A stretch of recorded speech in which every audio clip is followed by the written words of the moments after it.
2021, the Special Cavalry.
ang State of the Nation Address 2021, the Special Government.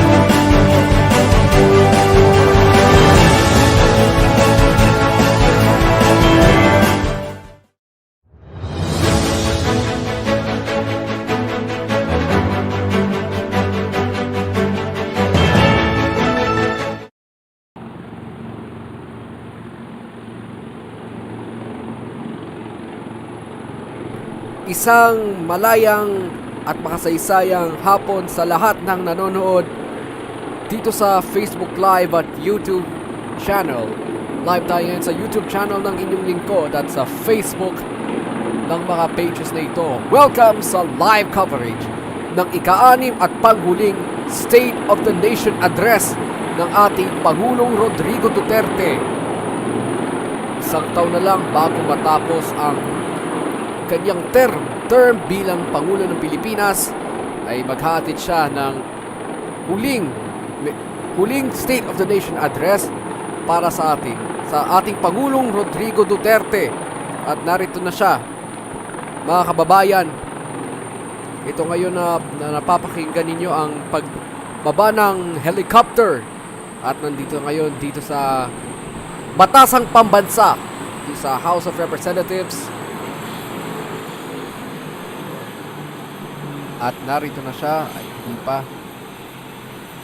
Tabayanin ninyo mamaya ang Pangulo ng Pilipinas.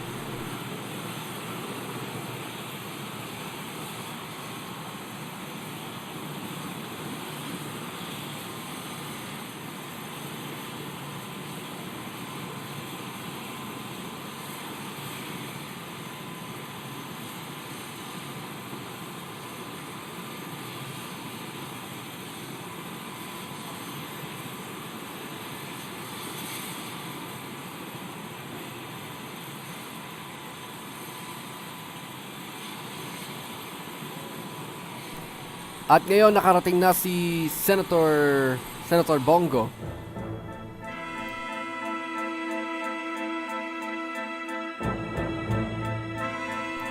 Alright mga kababayan, ito na po. Nakadating na po ang Pangulo ng Pilipinas na si Pangulong Rodrigo Duterte para sa kanyang huling State of the Nation Address. Inuudit ko, live tayo ngayon sa official YouTube channel ng inyong lingkod at sa mga Facebook page na ito. At ngayon nakarating na po ang ating Pangulo, si Pangulong Duterte, para ihatid sa atin ang huling State of the Nation Address.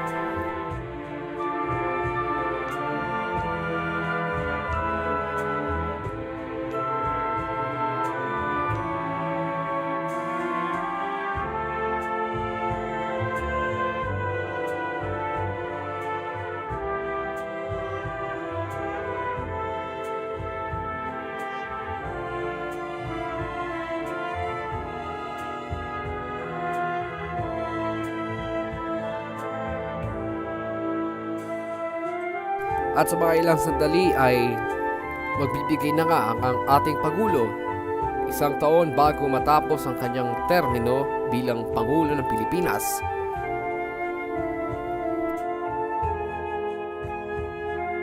At dumating na nga si Pangulong Duterte sa Batasang Pambansa.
Ngayon ay kinakausap na ang mga opisyal ang si Pangulong Duterte.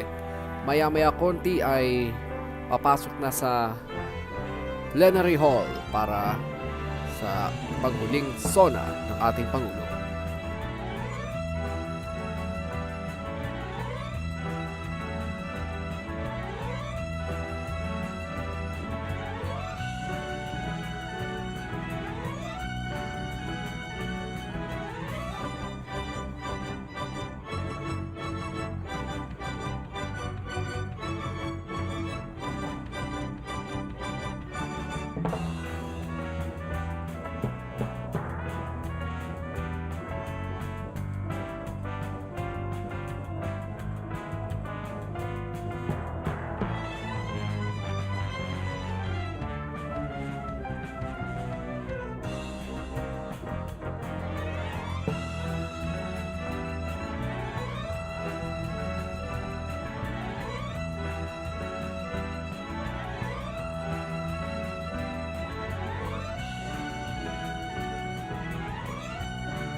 Any moment from now mga kaibigan ay magsisimula ng SONA 2021 at ito na ang SONA 2021.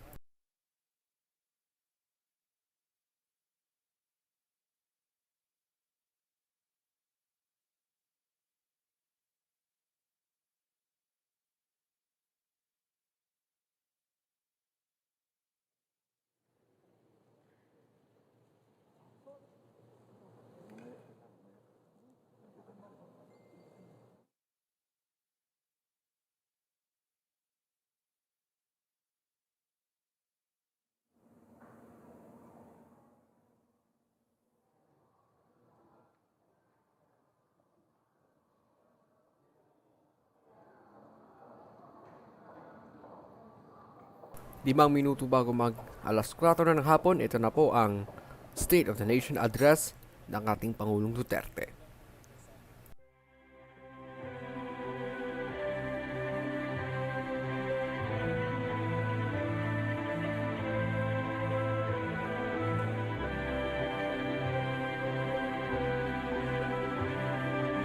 At ito ang pangalawa at panghuling SONA dahil sa pandemya ng COVID-19.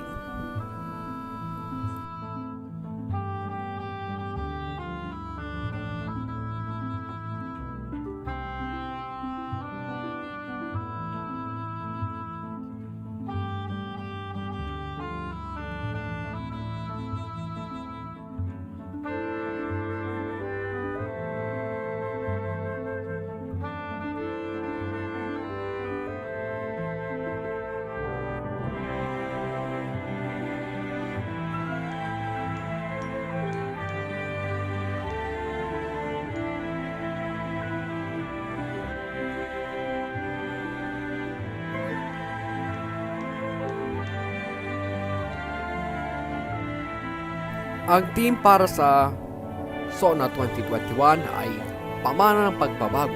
Ibig sabihin, ito ay ang Duterte Legacy. Antabayanan na po ang ating 6th and last SONA 2021. Gamitin lang po ang ating hashtag pamana ng pagbabago at hashtag SONA 2021.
Oras ngayon sa buong kapuluan, it's 2 minutes bago mag alas 4 ng hapon at magsisimula na nga ang ika-6 at panghuling SONA.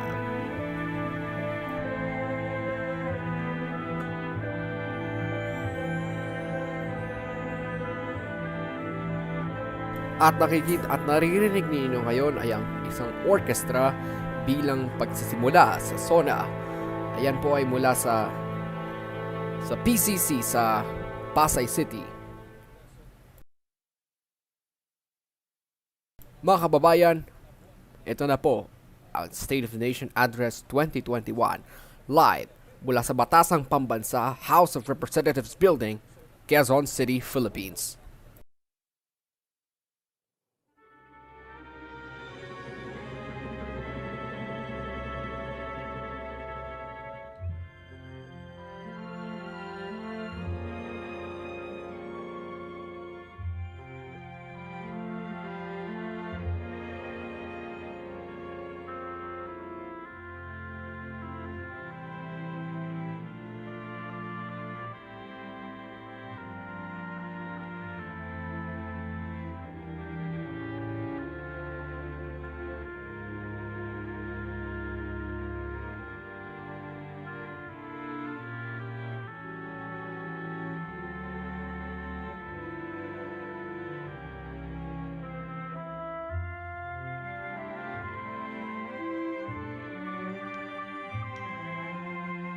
Galing pala ito sa Performing Arts Tier ng Cultural Center of the Philippines, hindi ito PCC, CCP. Alam mo, ang ibig sabihin ng CCP ay Cultural Center of the Philippines, yung sila nag-perform ng orchestra. Ang Cultural Center of the Philippines, CCP Complex is an 88-hectare reclaimed property owned by the Cultural Center of the Philippines located along Rojas Boulevard in Metro Manila, Philippines. It is a mixed-use cultural and tourism hub overlooking Manila Bay in southern central Manila, most of which fall under the jurisdiction of the city of Pasay.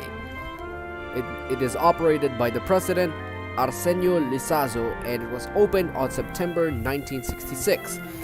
Its architect was Leandro V. Locsin. It is the home of Ballet Philippines, Bayanihan Philippine National Folk Dance Company, National Music Competitions for Young Arts Foundation, Philippine Ballet Theater, Philippine Madrigal Singers, Philippine Philharmonic Orchestra, Ramon Obsuan Folkloric Group, Tanghalang Filipino, and USD Symphony Orchestra. It is part of Bay City that spans 1,500 hectares of reclaimed land along Manila Bay, which is occupied by SM Central Business Park, Philippine National Bank's Financial Center area, Asiana City, and Pagcor Entertainment City, among others.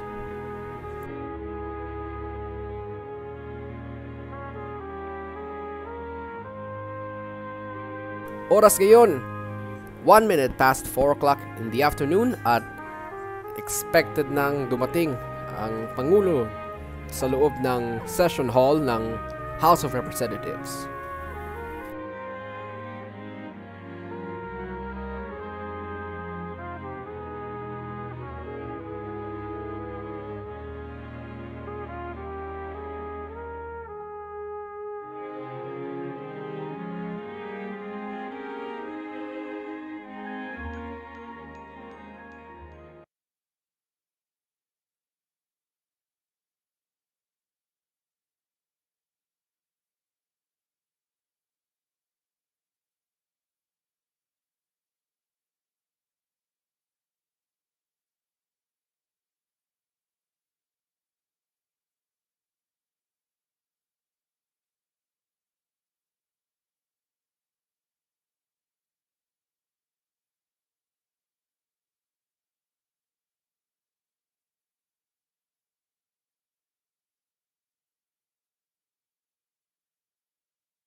At ito na po, papasok na po ang Pangulo ng Pilipinas na si Pangulong Rodrigo Duterte. Papasok na siya sa loob ng session hall ng Batasang Pambansa upang ihatid ang pinakahuling State of the Nation Address ng Pangulo ng Pilipinas, si Pangulong Duterte.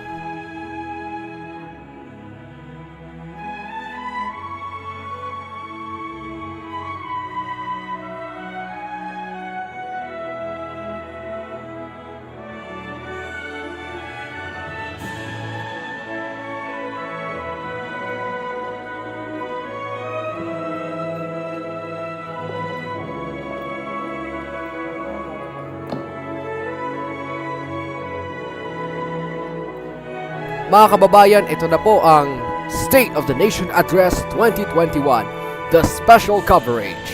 Live mula sa Batasang Pambansa, House of Representatives Building, Quezon City, Metro Manila, Philippines.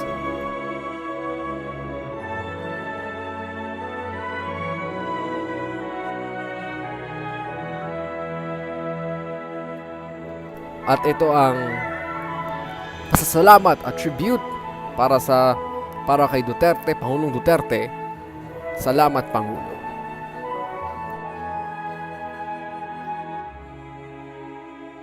Sa lahat ng pagbabago, salamat, Pangulo, ang nakasulat ngayon sa mga bilang tribute at pasasalamat kay Pangulong Duterte.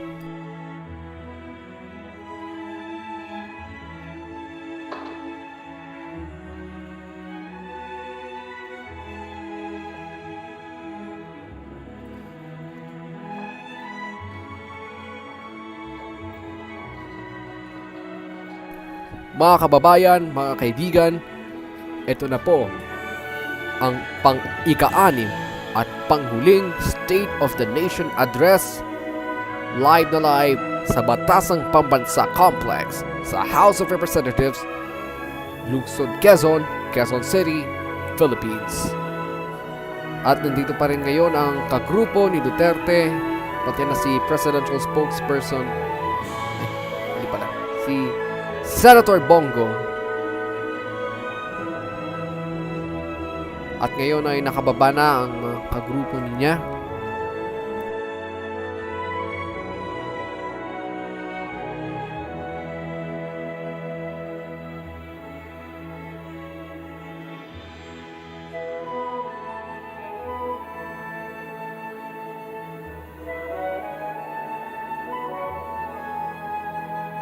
Ladies and gentlemen, the President of the Republic of the Philippines, Rodrigo Duterte.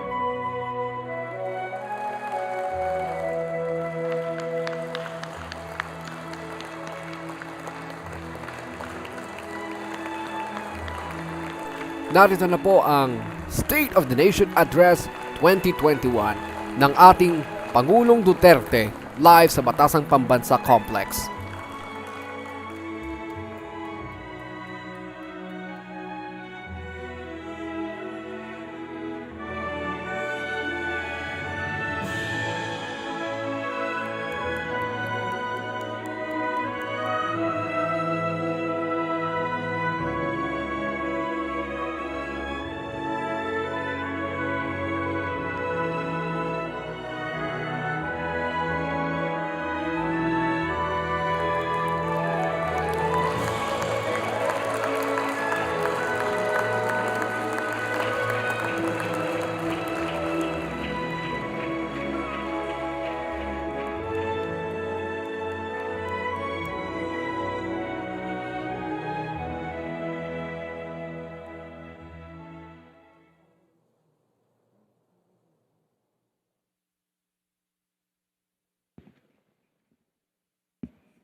On the part of the Senate, the joint session is called to order. On the part of the House of Representatives, the joint session is hereby called to order. Please rise for the singing of the Philippine National Anthem, to be led by Ms. Morissette Amon and accompanied by the Philippine Philharmonic Orchestra.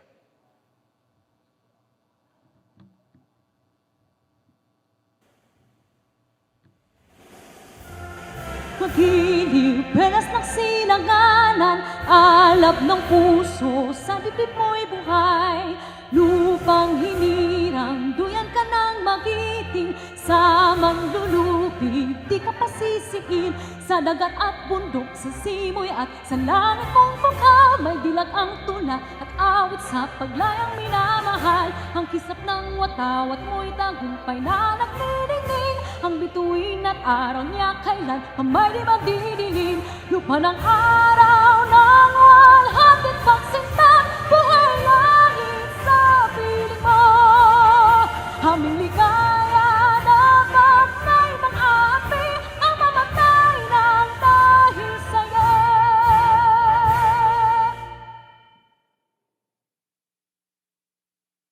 Please remain standing for the nation's prayer.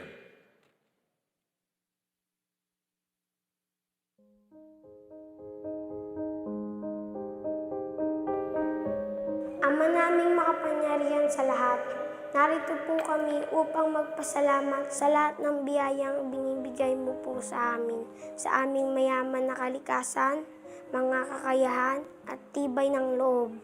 Maraming salamat po. Basbasan mo po at gabayan ang aming mahal na inang bayan at ang aming mga leader na pangalagaan ang aming kinabukasan bilang susunod na henerasyon ng aming mahal na Pilipinas. Gabayan mo po kami sa harap ng pandemya at protektahan mo po kami. Ipakita mo po sa amin ang tamang daan upang malagpasan namin ito at lahat ng mga darating pang sakuna, kalamidad o anumang hamon. Lahat ng ito ay tinatanggap namin bilang pagsubok lamang upang lalo kaming sumampalataya sa iyo. Naway matamo namin ang ganap na pagkakaisa bilang isang bayan. Turuan mo po kaming maging mapagkumbaba at laging unahin ang aming kapwa bago ang aming mga sarili, lalo na ang mga kapuspalad, mga dumaraing at ang mga nais na marinig, pati na rin ang mga kababayan naming naghahatid ng mahalagang serbisyo sa kapwa, maging dito sa Pilipinas o sa ibang bansa. Patatagin mo po sana kami bilang tao at bilang isang bayan na laging nananalig at naniniwalang hindi mo po kami pababayaan kailanman. Salamat, Panginoon, sa lahat ng iyong blessing sa amin. Ito po ang aming dasal. Amen.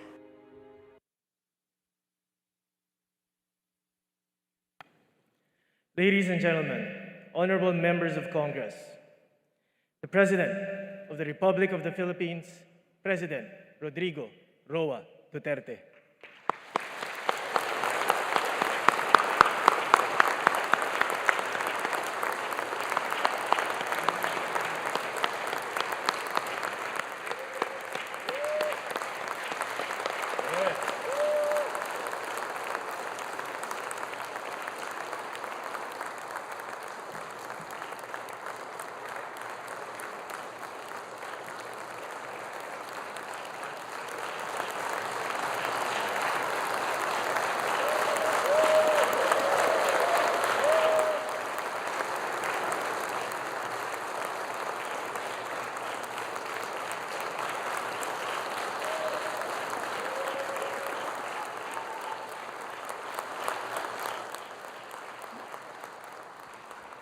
Kindly sit down. By far, this is the most beautiful SONA crowd that ever happened here. So many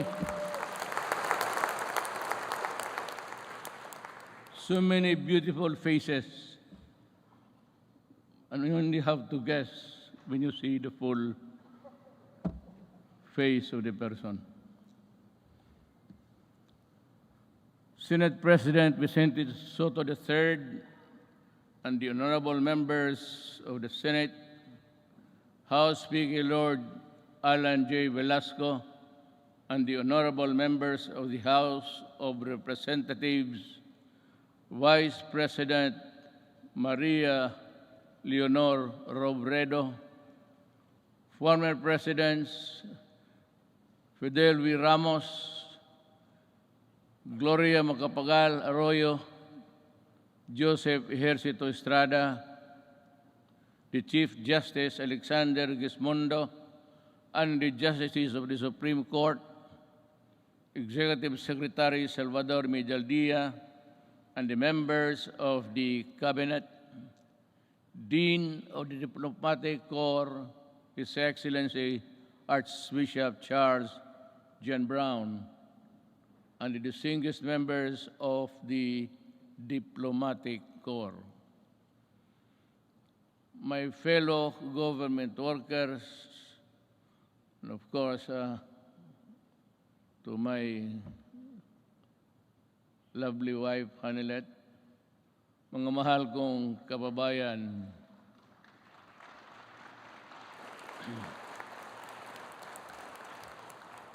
When I assumed the presidency 5 years ago, dominant in my mind were the dreams and visions of a better life for all Filipinos.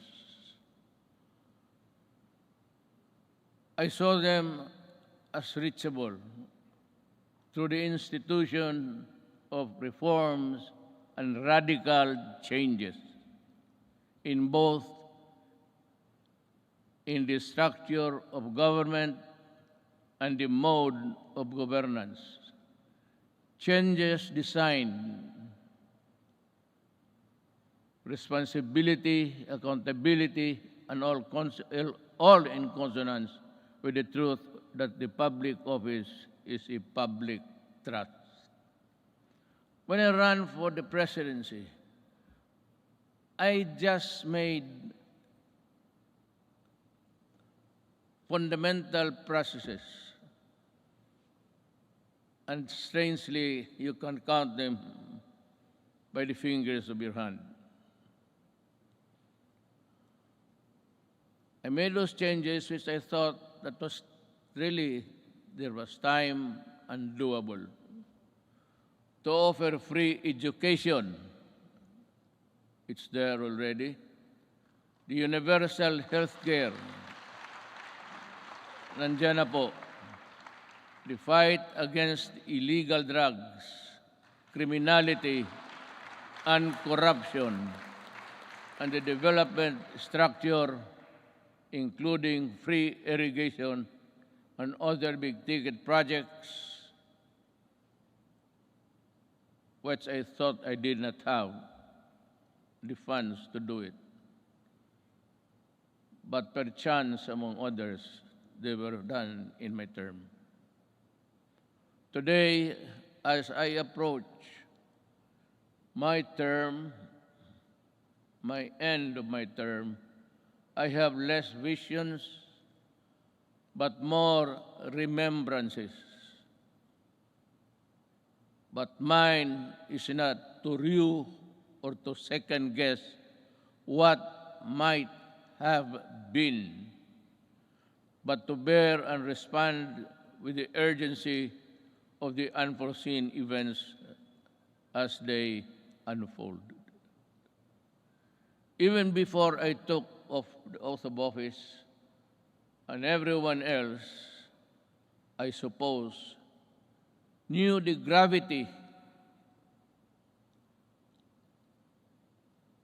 of the enormity of the problems that the country was facing.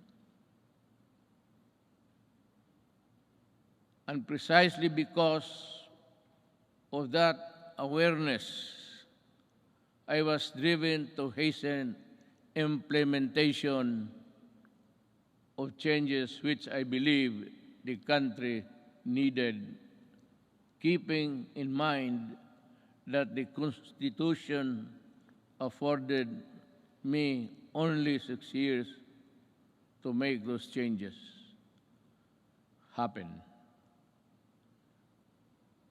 Making a difference within the constitutional time frame is what I was up against. But no one gets by legally without warming to the needle's eye of the constitutional imperatives. That is why I cajoled, I shewed, I pushed, and I tangled with men of wealth and influence who were oblivious to the angst and pleas of the weak and impoverished. And for that, I was pilloried to no end. But I did not succumb to the attacks, and neither did I allow criticisms, however intense, dampen my determination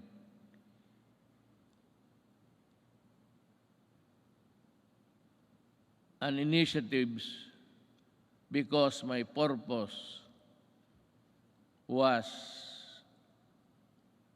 pure and unpolluted.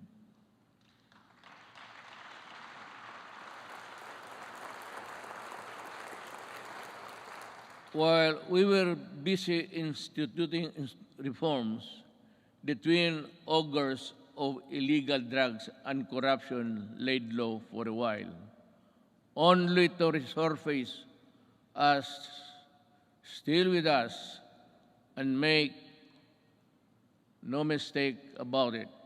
Corruption is but another term of stealing people's money, dashing in its wake a nation's goals and aspirations.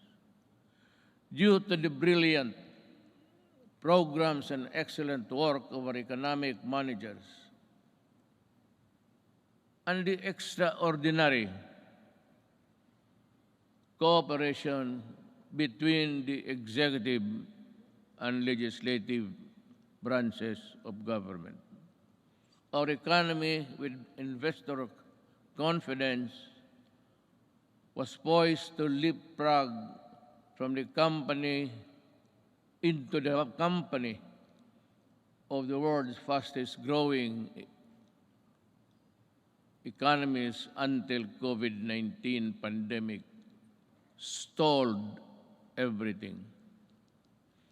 Be that as it may, allow me this opportunity to extend my personal and the nation's gratitude to all those who selflessly gave their all in the fight against COVID-19, our health workers and other frontliners who risk their own safety.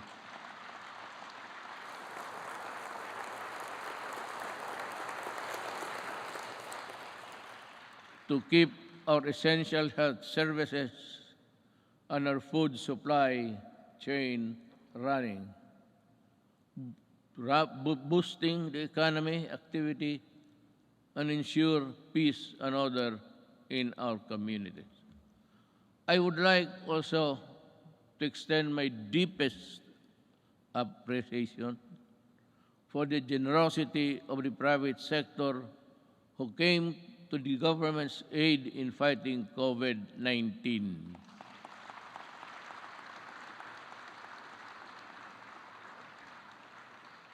I am profoundly thankful for your sustained assistance to fellow Filipino.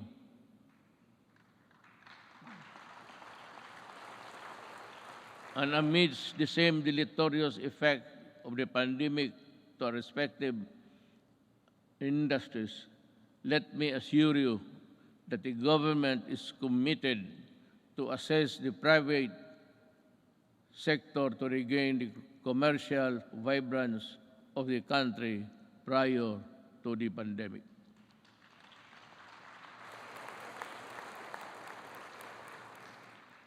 To our local executives, this pandemic pushed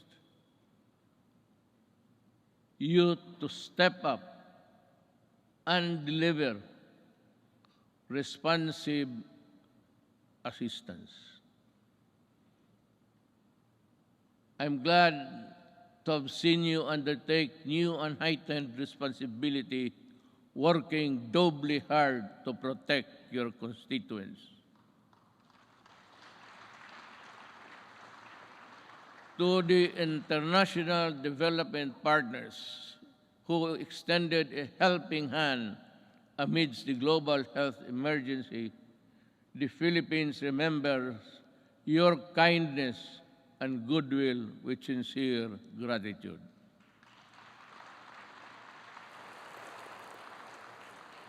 And to all of you who answered the call to protect one another by adhering to our nation's protocols, daghang salamat.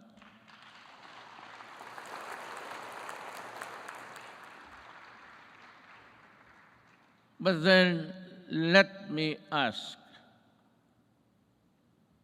perhaps you and to myself, what exactly is the state of the nation today? In the light of the pandemic which has paralyzed business activities and crippled even the strongest world's economies. So, where do we go from here? Looking back to our accomplishments. In my first SONA, I laid down with utmost commitment and resolve the overall direction of my presidency. A comfortable life for all Filipinos anchored on a people-centered approach to development and governance. If I remember correctly,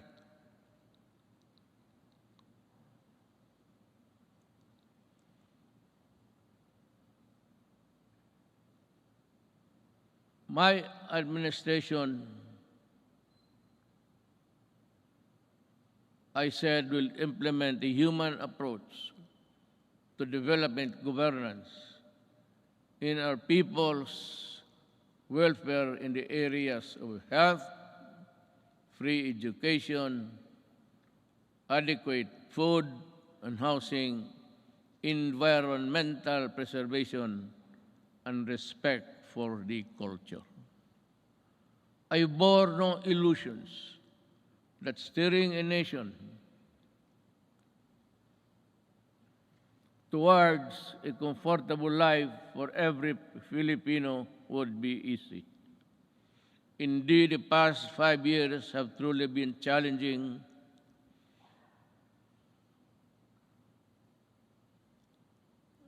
and humbling. I stand here before you today bearing no conceit, but if there is one thing that I could be proud of, is that not once did I waver in doing the unpopular, even if it meant upholding the greatest good for the greatest number.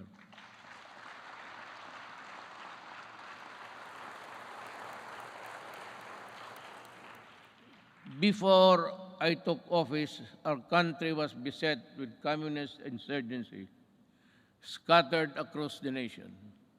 A separatist movement that sought to divide us on the basis of religion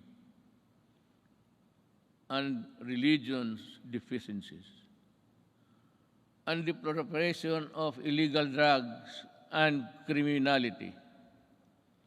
Our armed forces were ill-equipped to deal with internal and external threats, while the police force had been overwhelmed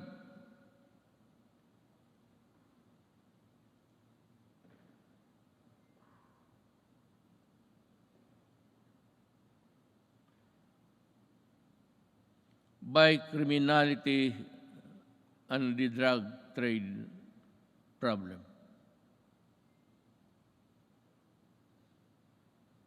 This is why I made it a priority to strengthen the institution, boost the morale of the men and women of the armed forces of the Philippines and the Philippine National Police and other armed services.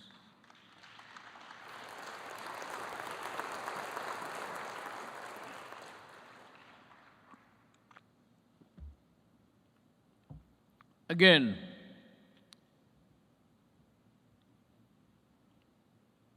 I thank Congress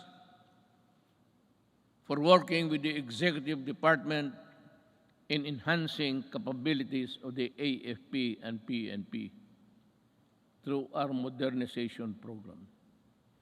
In 2018, we raised the salaries of our military and uniformed policemen and personnel to a level commensurate to the critical role they play in upholding national security and maintaining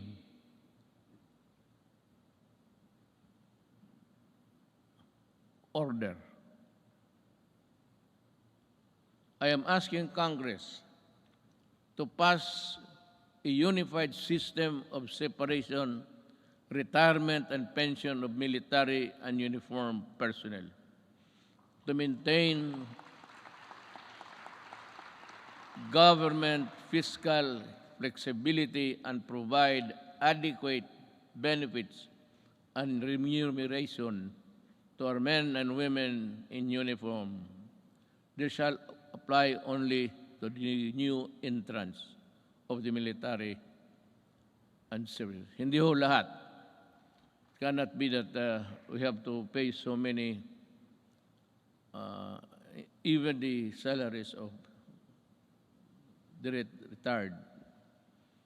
They get a chunk of the big budget.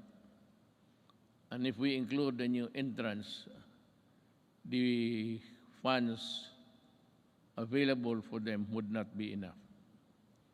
It is also high time for us to pass a law providing free legal assistance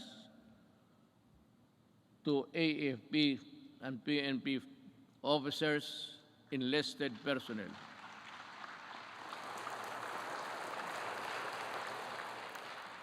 To help them from charges arising from incidents related to the performance of official duty.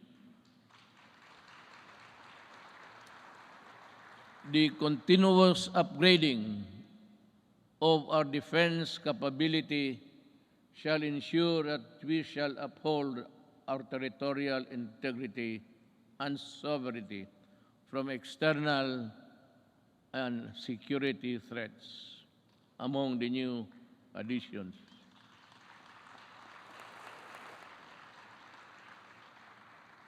we welcome the country's 2 missile-capable warships to enable us to protect our seas by providing them with necessary equipment, by enhancing their professional capabilities, and looking after the families of the soldiers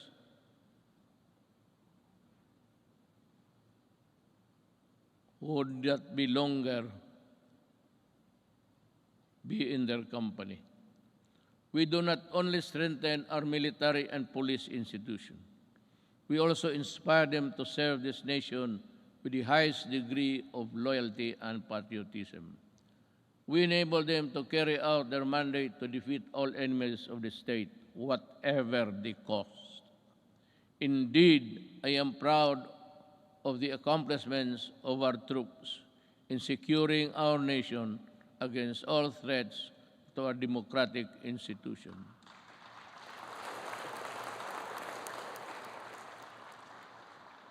But peace must be realized.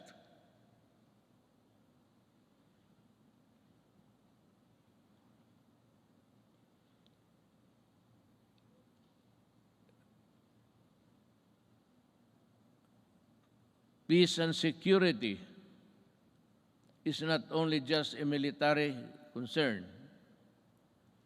That is why we deviated from the traditional purely military approach in dealing with matters of national security.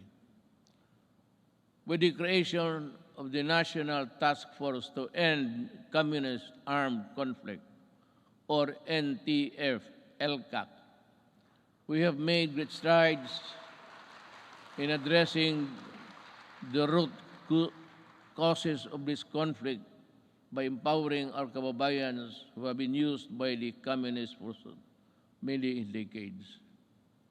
In our continuing effort to build state of safe and conflict-resilient barangays, we have worked towards the sustainable rehabilitation and development of communities where the communists used to operate. Through the NTF-LCAC, we invested in farm-to-market roads, school buildings, water and sanitation, health stations, and livelihood. Alam mo, kasali na tayo dito lahat. Always, every law or every regulation must pass Congress, of course, to the President. But sometimes, in our,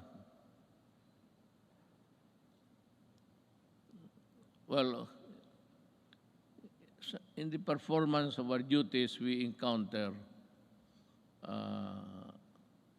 the not so nice of confronting each other. But because of these interventions, more than 70 former 70,000, 17,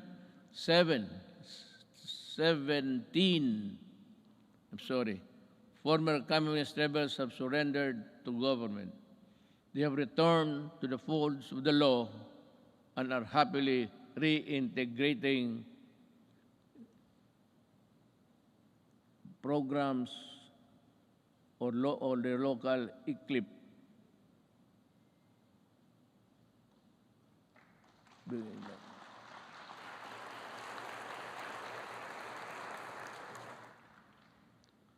It's either I am talking too fast or too slow, or the operator of this thing here is drowsy.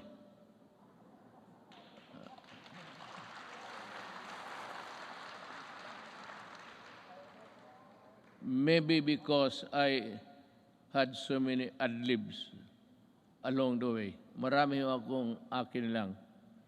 Kaya yung nahinto ako when I stop and I'm process something in the gray matter between my ears, hindi humahabol o hindi alam ng operator. Hindi bale, ma'am, mahal pa rin kita.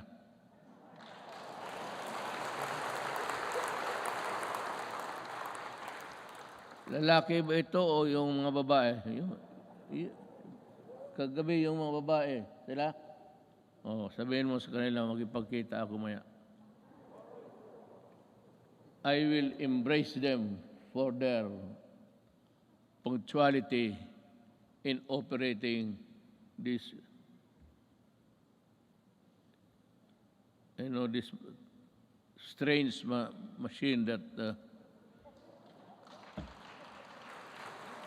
gives you the speech. With the support of our local government units, I am confident that support for the communist movement will continue to erode in the next few months. Unlike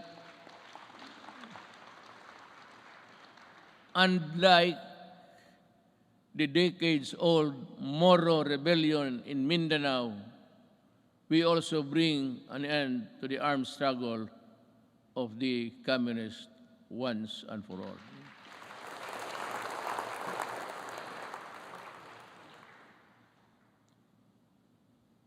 Sa totoo lang, itong komunista, college pa ako.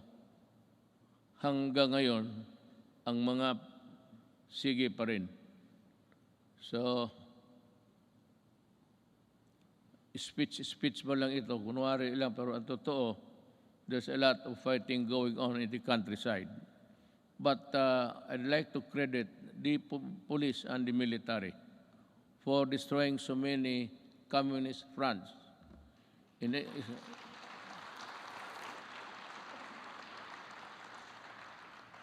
think they have destroyed more than 15 apparatus or the fronts of the Communist Party of the Philippines. Alam mo, mag-istorya muna tayo sa taxation. I'd like to be frank with you. Everybody in this country are paying taxes to the communists. The Communist Party earns billions but pass on a little to their fighting men who die for an ideology that is so rotten and corrupt. They themselves are pocketing the money, and their children are studying in Europe and in other places, which I think none of you here can finance such journey. Yan ang masakit dito. They collect taxes, support season in Netherlands, and they do nothing about bad-mouth government and mouth war dogmas and everything. Hindi na sila nagpagod. It's about 53 years in the making. And until today, the poor people are dying. The cadres, and most of them belonging to the indigenous tribes of our country, are fighting a losing battle between the communists and the government. They waste lives, they enlist children, and they are proud of it, but they deny it. But when you go to the mountains, such as I and Senator go many times, even during the elections, they were there with so many arms that I think somebody, an idiot here in the Philippines, supplied the firearms.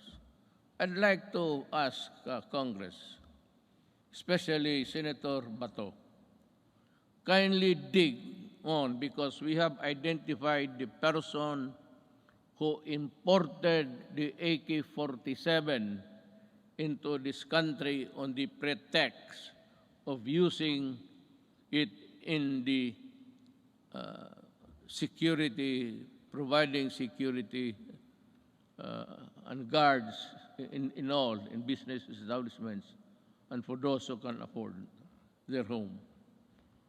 This policeman, I think, is still there. He was a colonel, and she is still walang nangyari. At maraming sundalong namatay dahil sa mga armas na pinasok nila dito sa Pilipinas. So that my orders to you, if you see them walking around, kindly shoot them dead. I would be happy. Anyway, you're already charged in the ICC together with me.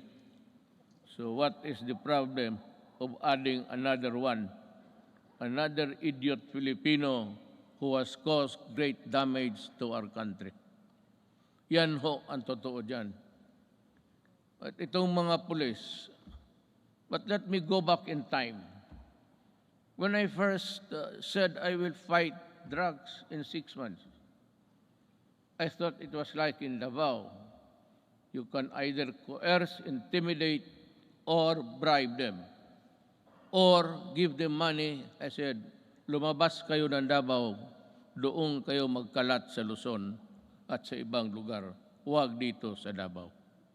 Naniniwala naman ang mga ulol at we were able to attain a sense of normalcy in the city.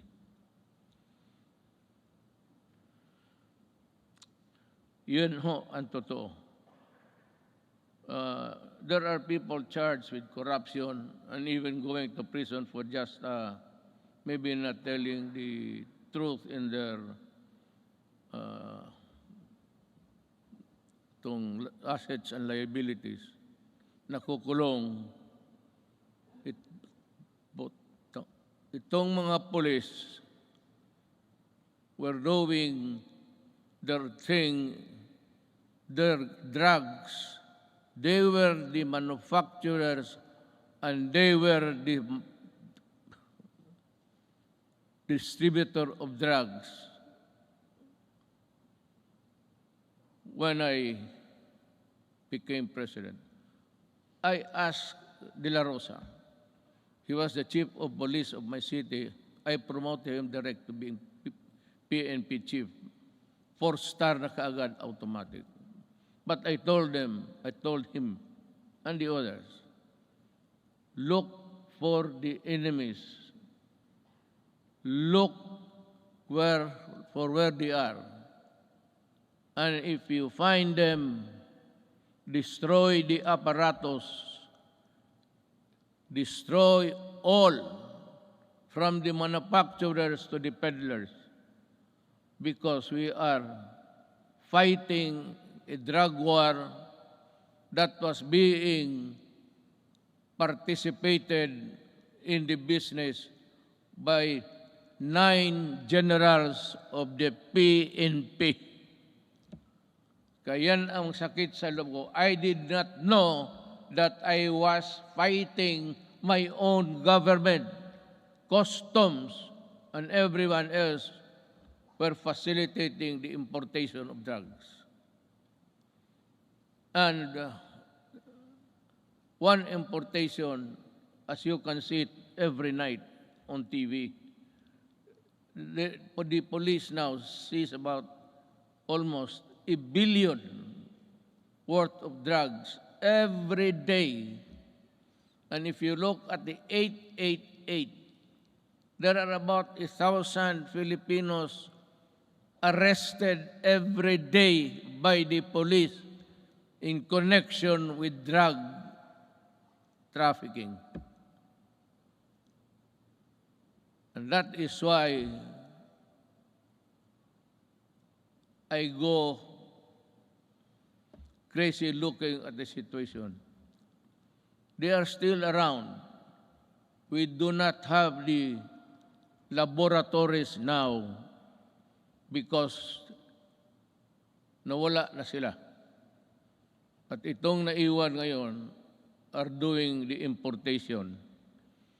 The citizens of another country cook their shabu in their in their tugboat or something, and they threw out the product contained in the plastic bags and with GPS attached to the contraband so that the importers here could find them easily. That is how we are fighting, almost losing a battle against drugs. And now, the Sinaloa gangsters of Mexico and the triad of Laos in that area. They are busy cooking, and we have the Filipinos here with nothing in their mind except to destroy a nation, distributes them. That is what I said. I've been asked the question, and several times I gave the answer. I am a Filipino, and I love my country. I do not want my country in disarray because of drugs. I do not want families break up and become dysfunctional. Yun ang masakit sa akin. If you want to destroy a family, look for a way of the member or a resident of that family home. Biglang mga droga. Pag nandyan na yung droga at they are hooked and that is the end. Sometimes families are separated because of drugs, becomes dysfunctional, at yung mga masawa magpunta doon sa abroad, ika nga, to look for jobs. And you know, in the Middle East, I am not attributing it to any particular country, but there are tribes in the Middle East who are employing our Filipino citizens, and they are uniform. Everybody who comes here home asks them how many hours of sleep they have. They said it's only 3 to 4 hours. And the food is hogwash. And the sacrifice because they send money to the families back home. And thinking all the time that the money was spent usefully, only to realize when she comes home that that family has already dispersed to nowhere. Bakit yan? Because itong mga durugista sa baba, itong peddlers, itong basurero, tawag, it's street lingo, they look for families na may mga nanay, tatay nagtrabaho, ang tatay or nanay nagtatrabaho sa abroad. And to think na iniiwan nila ang mga anak nila kung saan-saan na lang to their neighbors at the tender age of 3 to 4, 5, it breaks your heart. Iiwan lang nila sa kapitbahay kung walang mga relatives. And then, when they come back 5 years, 4 years after, they now realize that their young sons and daughters have gone into prostitution because of drugs. And their boys or their the male are nowhere to be found and into the drug business also. Yun ang pinakamasakit. Masakit sa akin na ang Pilipina pumunta doon para magtrabaho because sexual abuse in some tribes in the Middle East have this notion that if you are a slave or you are a paid person working for them, sexual abuse becomes part of the territory. Kaya dyan ako pumuputok at nakakita ko yung mga pamilya na sira. And to think that they labored without sleep, eating, I said, garbage, and not being allowed to go to their own church to pray, well, that is prohibited by them. And we have been, just because of their money that they get, we just look the other way around, but still being, bothered every night and day, what will happen to the next succeeding group of. That is why I have in this speech, I talk about slavery. Pero yan, magprangka ako, I will never deny, and the ICC can record it. Those who destroy my country, I will kill you.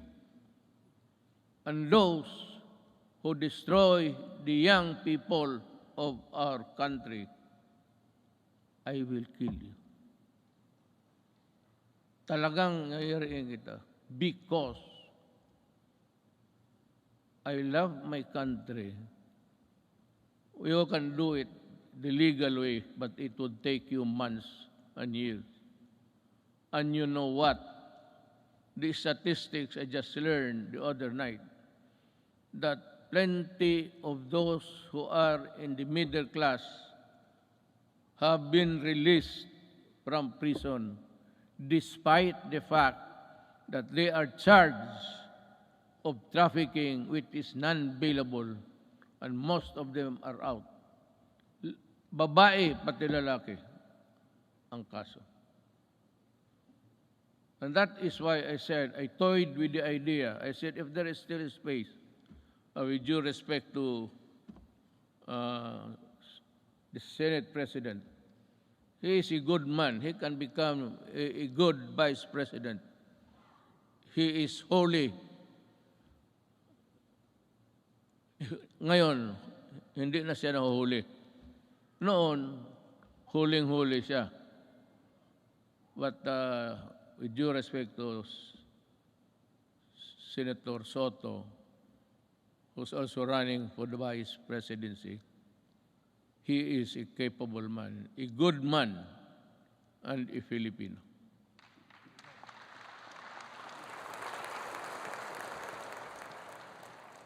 Sige ako tingin sa harap na dito para sa likod ko.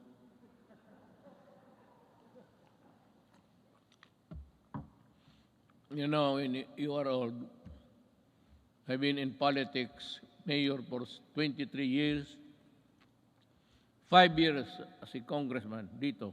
I work here. And 4 years working as vice mayor for my daughter, Sarah. And the presidency. I have been in politics almost 23 plus 4 plus 4. Almost 40. Kaya hindi ko na malaman ang seat arrangement dito. Hindi ko alam na noon pa ang mga Senate President pati. Butit na lang hindi ko sinali si Velasco. Baka hindi na ako makabalik doon maya. Dibale, diretso na ako uwi.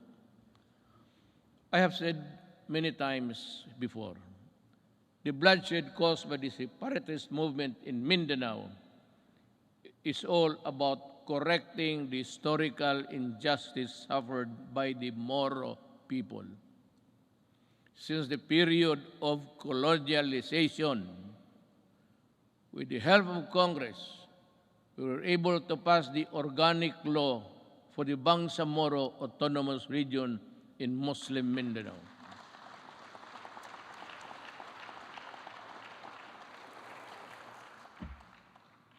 Finally fulfilling a promise that was decades in the making.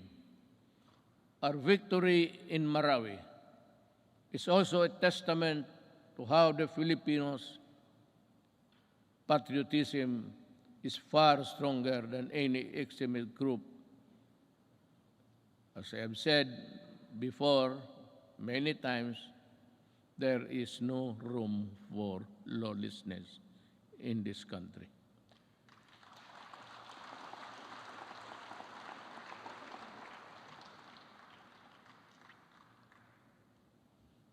Rebuilding a better Marawi remains today still not completed.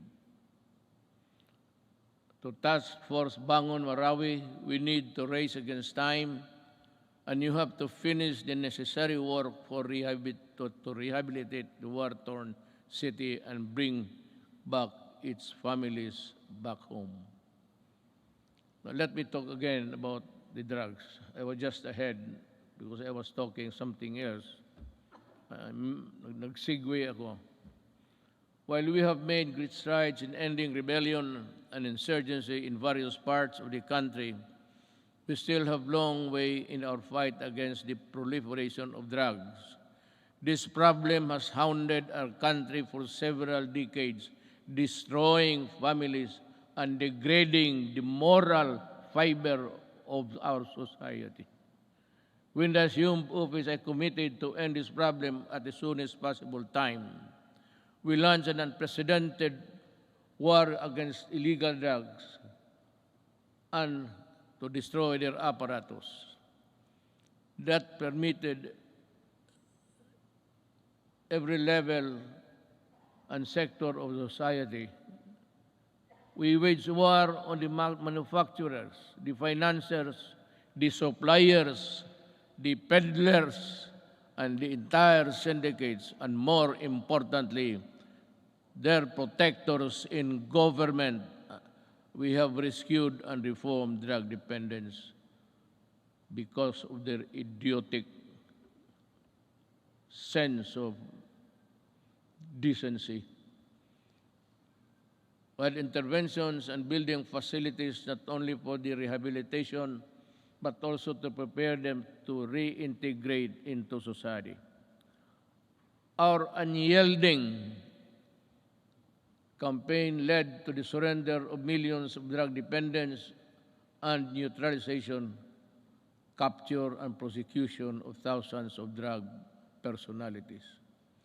The dismantling of illegal drugs and syndicates and the drug laboratories, the extensive drug communities down to the barangay level, and the cutting of narco politics.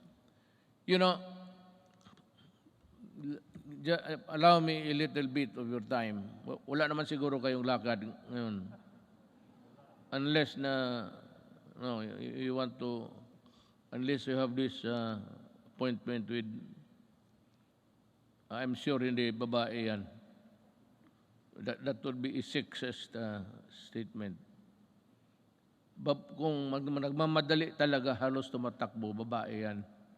Kung naglalakad lang na natural, medyo less important yan.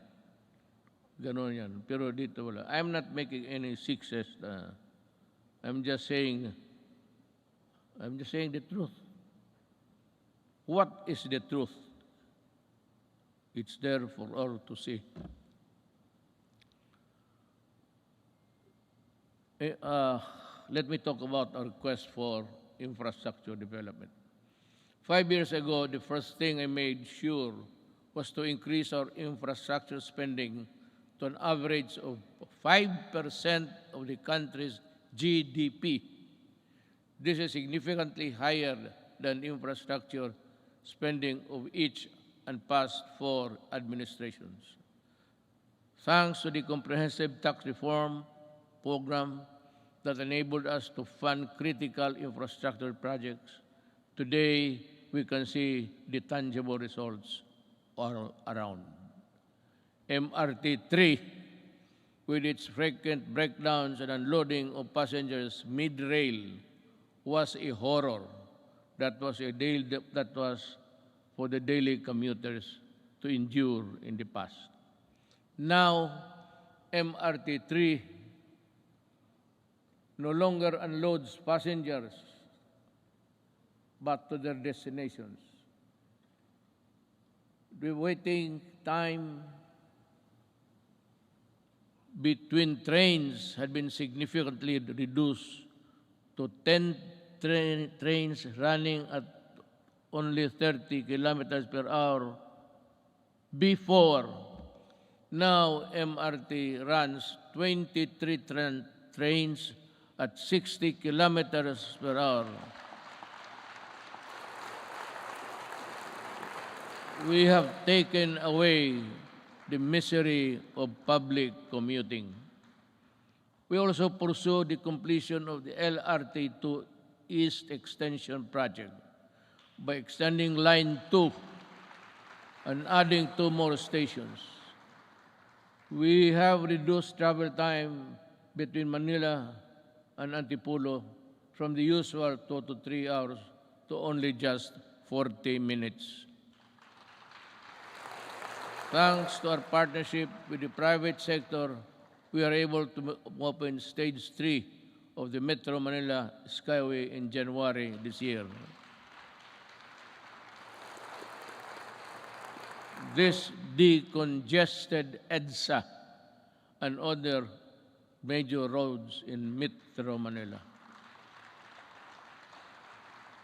On Independence Day last month, we also inaugurated the Kalayaan Bridge, part of the BGC Ortigas Centerlink project, which will reduce the usual 1-hour travel time between the two business districts in just 12 minutes. Beyond Metro Manila, we are pursuing several high-impact projects that will be completed within my term and perhaps in the following years. It's a question of money. Just this July, we inspected the newly built passenger terminal building of the Clark International Airport. The new and modern passenger terminal is equipped with the latest state-of-art technology. This can accommodate 8 million passengers, alleviate air traffic congestion at the Naya Airport, as well as serve a major growth driver and gateway to northern and central Luzon.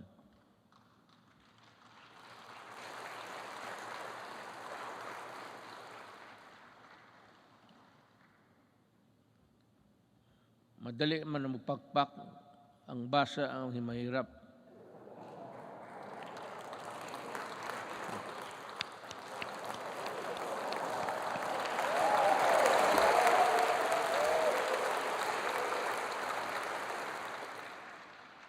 To help promote equitable development, we also completed several roads leading to important trade corridors. Last year, we completed the construction of the Poro Point Free Port Zone Road in La Union, which improved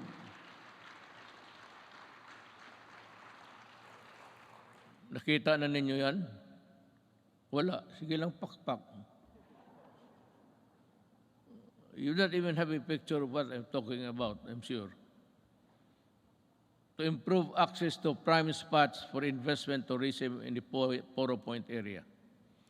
We also completed the junction Lanao-Pagadian-Zamboanga City Road, which will provide easier access to farms and easily transport their agricultural products at low cost and in great quantities to industries in economic zones located in Diplahan, Zamboanga, Sibugay.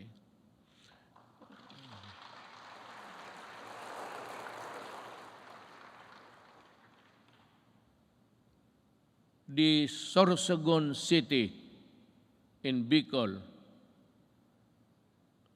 inuna namin yan kasi mahal ko ang mga Bicolano.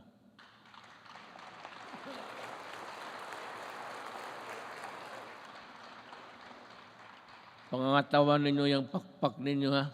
Baka the Sorsogon City Coastal Pass-by Road is targeted completion by the end of 2021, while the Davao City Coastal Road will be completed by 2023. Bakit? Why?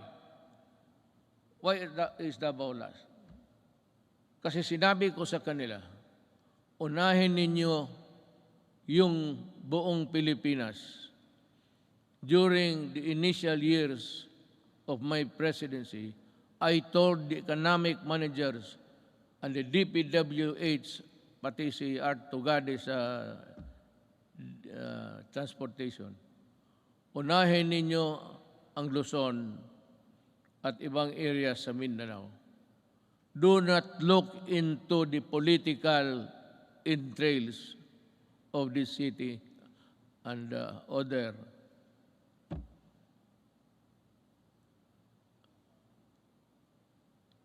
provinces. Sinadya ko talaga na ipanghuli ang Davao. Kaya for the Davaoenos, you must understand that we cannot really unahin natin yung, kasi taga dyan ako eh. Kung hindi ako sigurado taga Davao, tapos na yan, pareho ng iba. Kaya lang sinabi ko, make Davao the last priority. At, totoo yan. Sorsogon is a little politics, but that's the territory of our Vice President, Lene Robredo. Are you here, ma'am?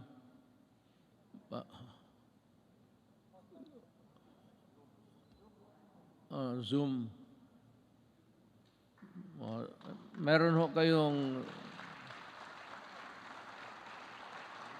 Sorsogon at iba pa. We have inaugurated new highways and roads and skyways. We have bought new trains, and these are a testament that we have greatly eased the grueling experience of traveling and commuting.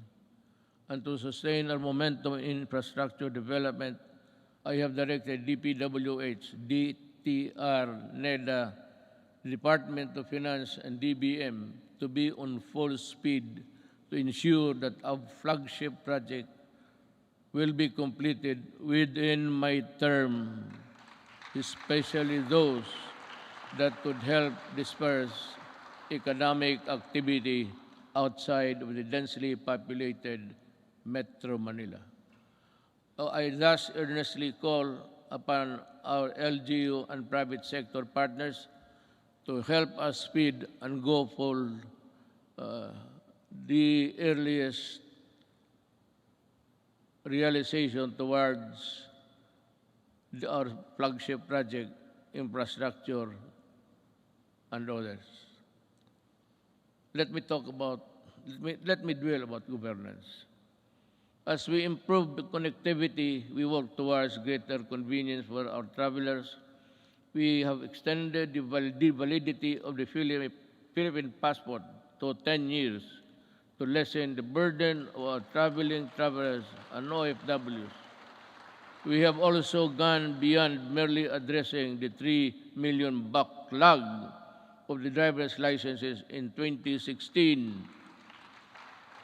We also extended for the new cars the validity of the driver's license to 5 years, and addedly, we shall begin the issuance of these driver's licenses within 10 years, which would be good for 10 years if there is no traffic violation. So, punta ka doon sa LTO, maybe you have a good sight. Merong ano yan eh. I think there's an examination there somewhere to test your ability to drive safely. And you go back 10 years after, and you think that you still have the good sight, and your reflexes are still good. 10 years, maraming banggaan yan. Sigurado ako. You know, after 10 years, after 5, there should be a stricter measure to issue the 10 years validity of a driver's license by imposing stringent requirements to test the essential functions of eyesight, then the hearing. Yung iba, hindi na nakakarinig ng serbato eh. And so, I have to, 10 years is too long. So I like it. It's good. But we should have, as I said, in 5 years, we should go there for a medical makeover. Tingnan lang kung kaya pa.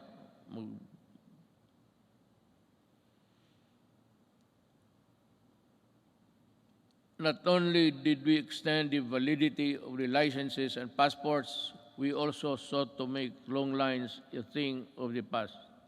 By streamlining government processes, these efforts are embodied in the Ease of Doing Business Act, which Congress passed on 2018. Thank you, Congress.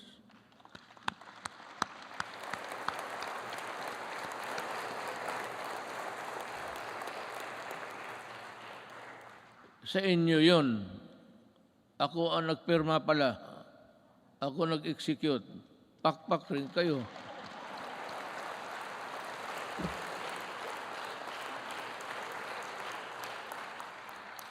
Dapat ganun ang SONA. Sabihin mo lahat. At sabihin mo na your, not really your qualms, but your misgivings somewhere there.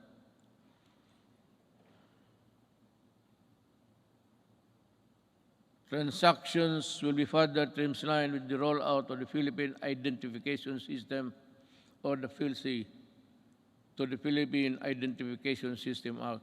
With this, we hope to facilitate the better access, better services and access for all Filipinos, even in the far-flung areas. I want to say something about this, but I'm taking too long, you know.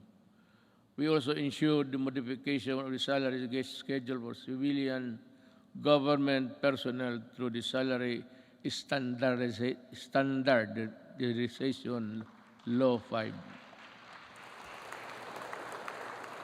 A necessary measure for our civil servants to recognize their work and accomplishment, as well as a gesture of gratitude and goodwill.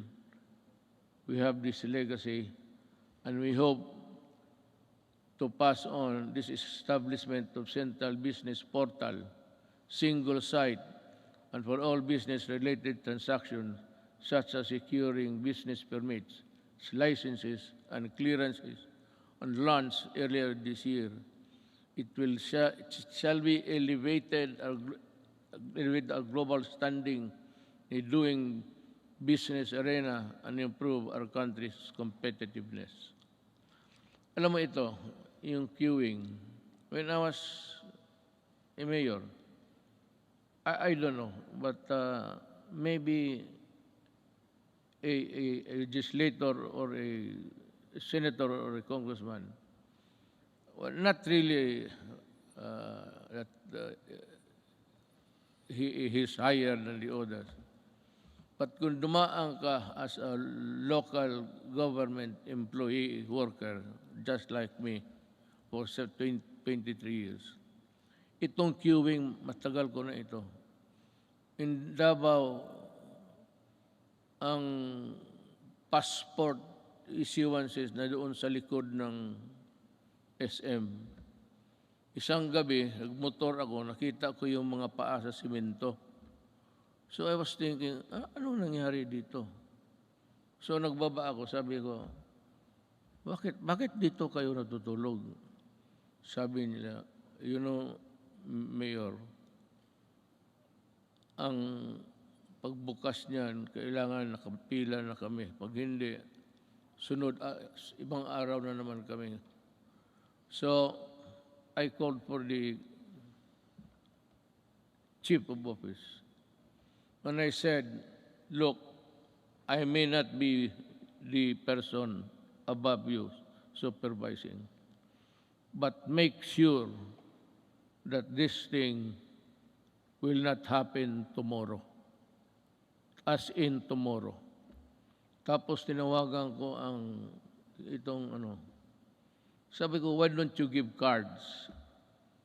Kung marami sila paglinya, may maglakad na martial, ito, ikaw bukas, at 4 p.m.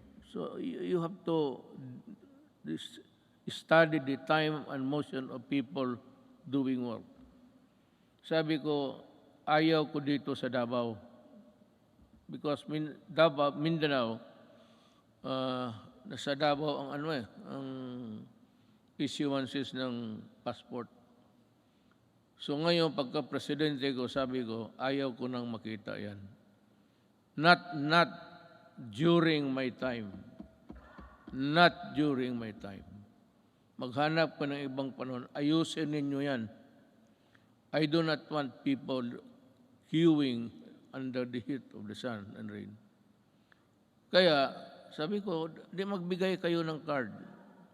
They should go to one window, magkuha kayo kung kailan sila makabalik. So divide, I said, study your time.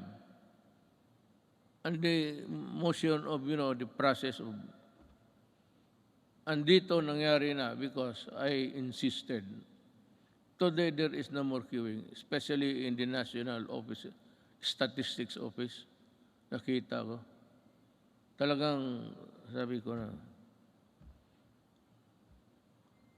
either you fix the thing or I will resign tomorrow because I could not bear to see those people. Hindi sa panahon ko. Kung hindi ko madala, hindi ko man kayo mapatay, hindi ko kayo mabugbog. Ako ang alis sa gobyerno. Sabi ko, ayusin ninyo yan. Hindi ko gustong makita yan. Since 2016, the Office of the President has issued 138 executive orders, 43 administrative orders, 86 memorandum circulars, 52 memorandum orders, and 1,038 proclamations. These issuances have been integral guideposts government administration and development agenda. The Office of the President has demonstrated careful stewardship of the power by initiating reforms. We upgraded and improved the system and processes to ensure that it can provide the best service to the institution of the presidency and the offices under it, ultimately to the Filipino people. To further promote transparency and accountability in government, we also issued the Order of the Freedom of Information and opens the records of transaction, decision, issuances of all government agencies.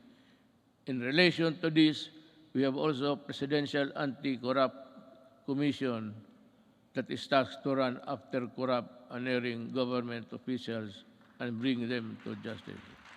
Alam mo, I don't know if you perhaps have come to know about this. I have yung pastillas sa airport. There were 43 personnel involved. I fired them all. Talagang binaalis ko sa gobyerno. Nagbalot mga ako ng pera sa pastillas. Sabi ko magbalot ka, lagyan mo ng pera. Kaya ito ang ipakain ko sa kanila. Tinawag ko, 43 of them from the immigration. Mabutit na lang, nandyan si Justice Secretary Guevara. So, that prevented me from doing it because kung hindi siya dumating, and I never expected him to be there, bigyan ko isa't isa yung papel at ipakain ko talaga yung pera sa kanila. Gusto mo ng pera, kainin mo. That is the best way of... Then you fire them. Customs 73 plus 42, and every day you have we have dismissed about 200 government personnel. But some I did not allow the publication because may mga pamilya eh. So of late yung sabi nila na wag na lang kasi nasasaktan yung mga... So ngayon wala na. I have stopped it, but there is no saying that we cannot reimpose it again for all of these idiots. I still have about a year to go. I will reach you somehow.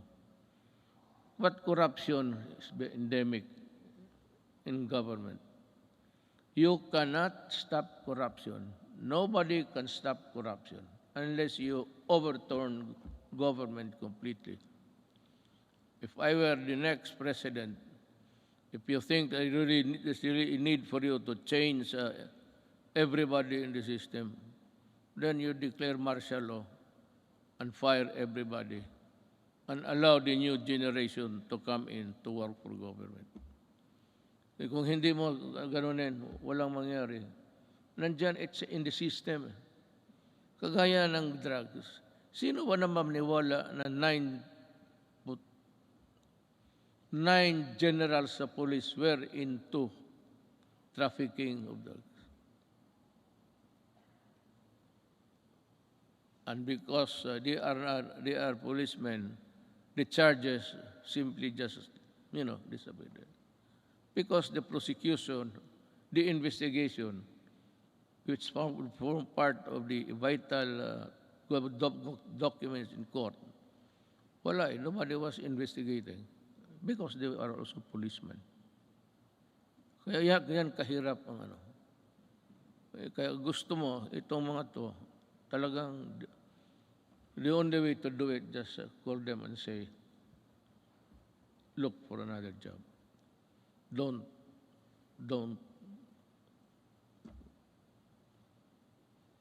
Ganon kahirap.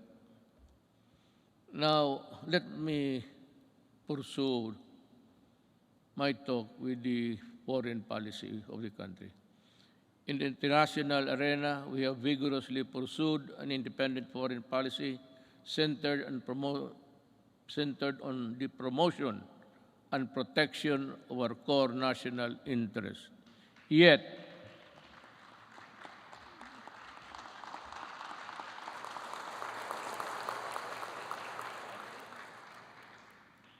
sigurado kayo sa pinakpakan ninyo? I was just laying the predicate of what I'm going to say. Yet, we continue. I will just give the cue, then you clap your hands. Biro lang yan, ha? Yet we continue to work with all nations and seek partnerships that work. Because despite differences, it is an independent world where interests and objectives intersect. Now, partners heretofore silent for equivocal reasons have expressed their principled positions that echo our own, that disputes and contested areas, the majesty of the law must prevail, and this is most welcome.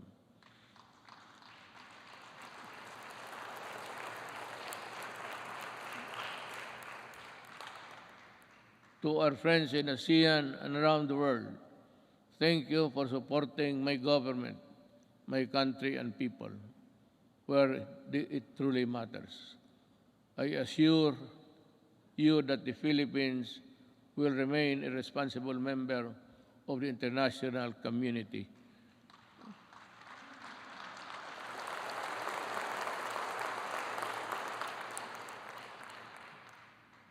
And we will work with you to achieve our shared objectives.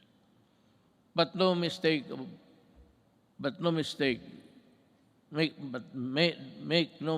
rather. Gone are the days when the Philippines decides and acts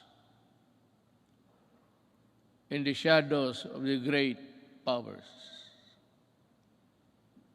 We will assert what is rightfully ours and fight for what is rightfully due to the Filipino people.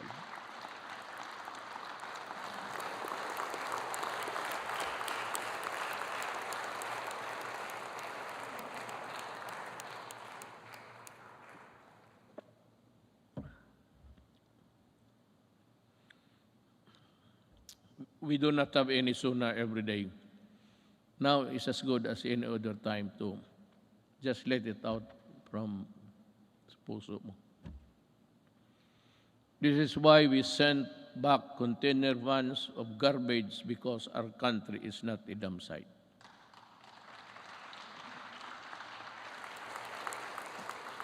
And the first country to do that, hindi ko alam kung bakit, ang Canada. And the container was there for 3 years because hindi alam ng port authorities kung anong gawain nila sa garbage. And I said, isauli mo. I want it done tomorrow. Those containers must be out of our country. Pag hindi kayong lahat, all of you in custody, I'll fire you.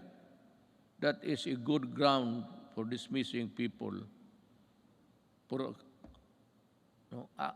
accepting the garbage. Kaya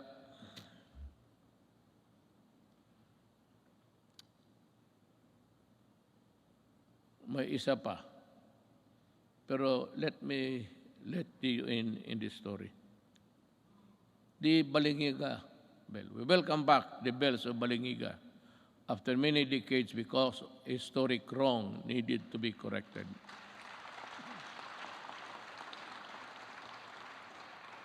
The deal was, I would say, I am in bad faith. Sigurado yan. I will admit it.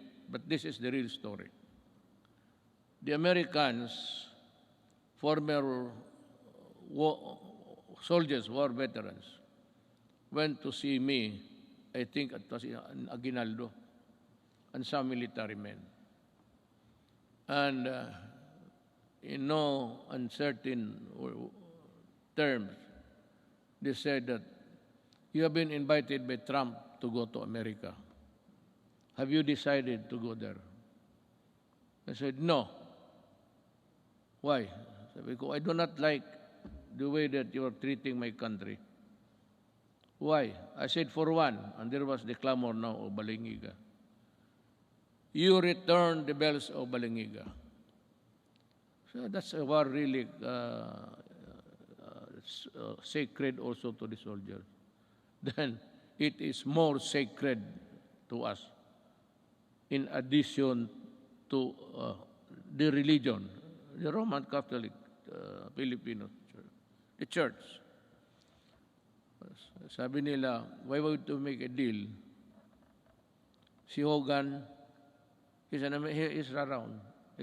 He's a CIA agent. Sabi niya, isauli namin,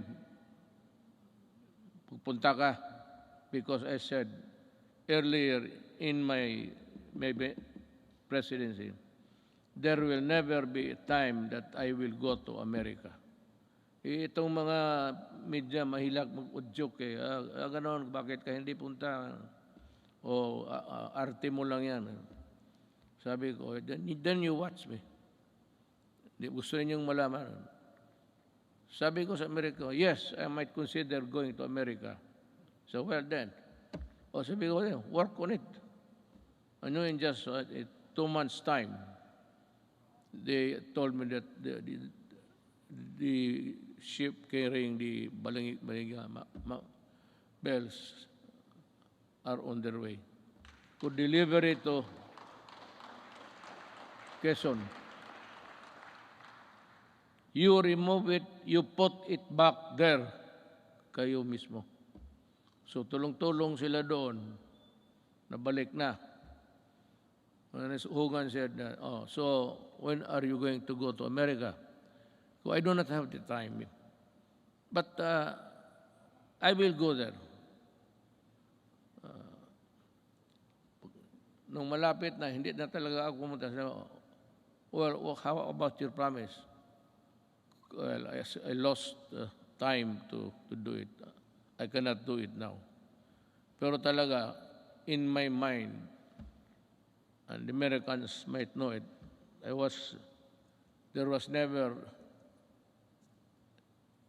in my mind a trip to America. Ngayong Balingiga, sabi ko, you massacred one barangay, baryo noon, women and children and all. Pinatay nila lahat. Because that bell, Balingiga, was used to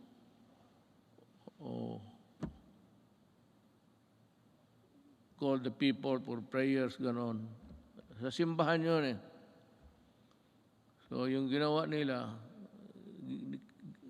every time it is used, the Americans knew that it has a great significance to the Filipinos, the Balingiga. after the massacre of one barangay. How many at the time, we would never know. But it was said, isang baryo. No barangay ngayon, baryo noon yan eh. Baryo is an American word. The barrio.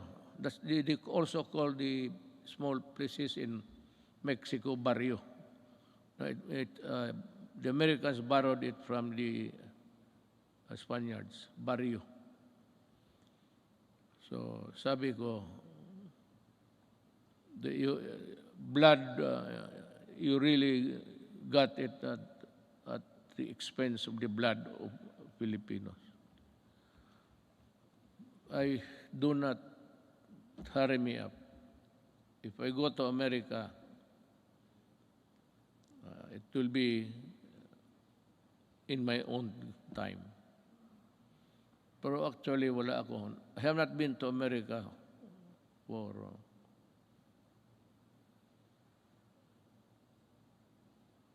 almost 10 years, 22 years. I have not visited America, and I do not have the intention of visiting it anymore. We called on the world to dismantle the heinous kafala system. Ito ring isa. Because the Filipino is no slave unto anyone, anywhere. And there is no room for modern-day slavery. We helped start a new global civil rights movement for the migrant worker. And we asserted the arbitration ruling on the South China Sea clearly and in no uncertain terms, bilaterally, and the ASEAN, and finally at the United Nations General Assembly. And let me talk about that. I said in the September of last year, the arbitral award is now part of the international law and beyond compromise and beyond the reach of the passing governments to dilute, to diminish, or abandon.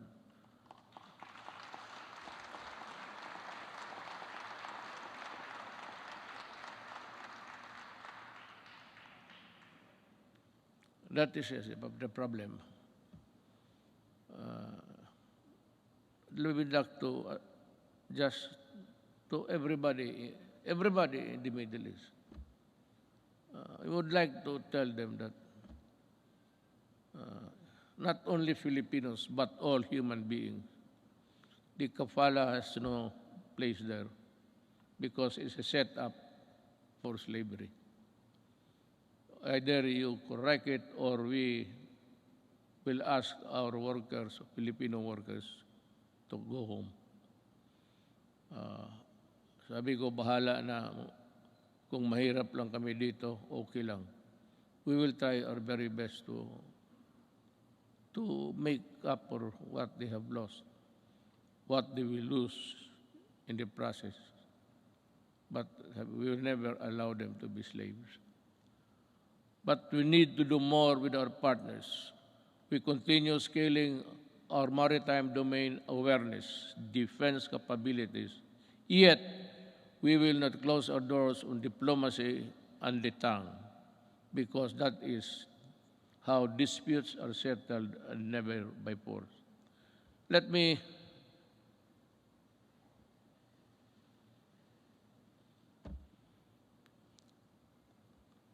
alam mo, I respect the opinion. You should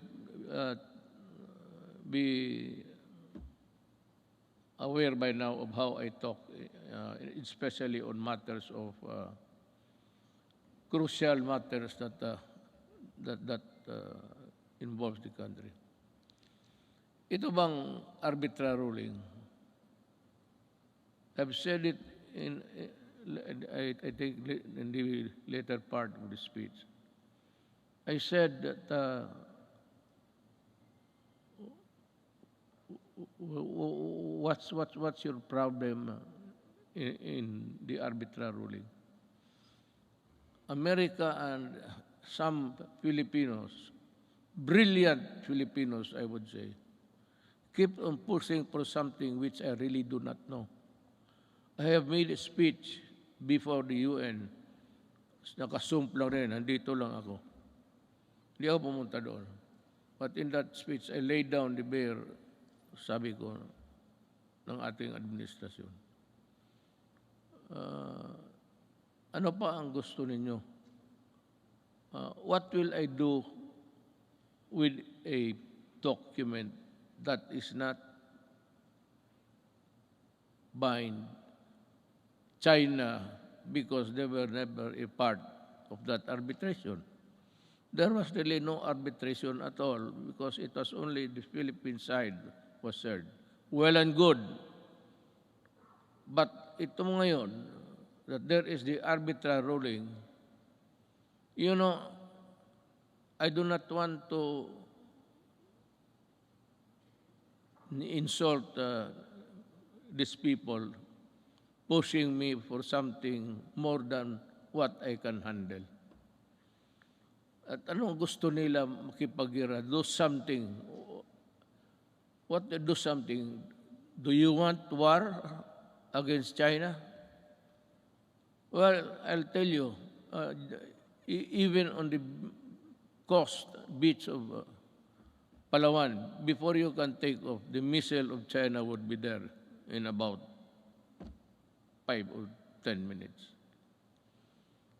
It would be a massacre if I go and fight a war now. We are not yet a competent and able enemy of the other side. So what I did was I was just being nice to them.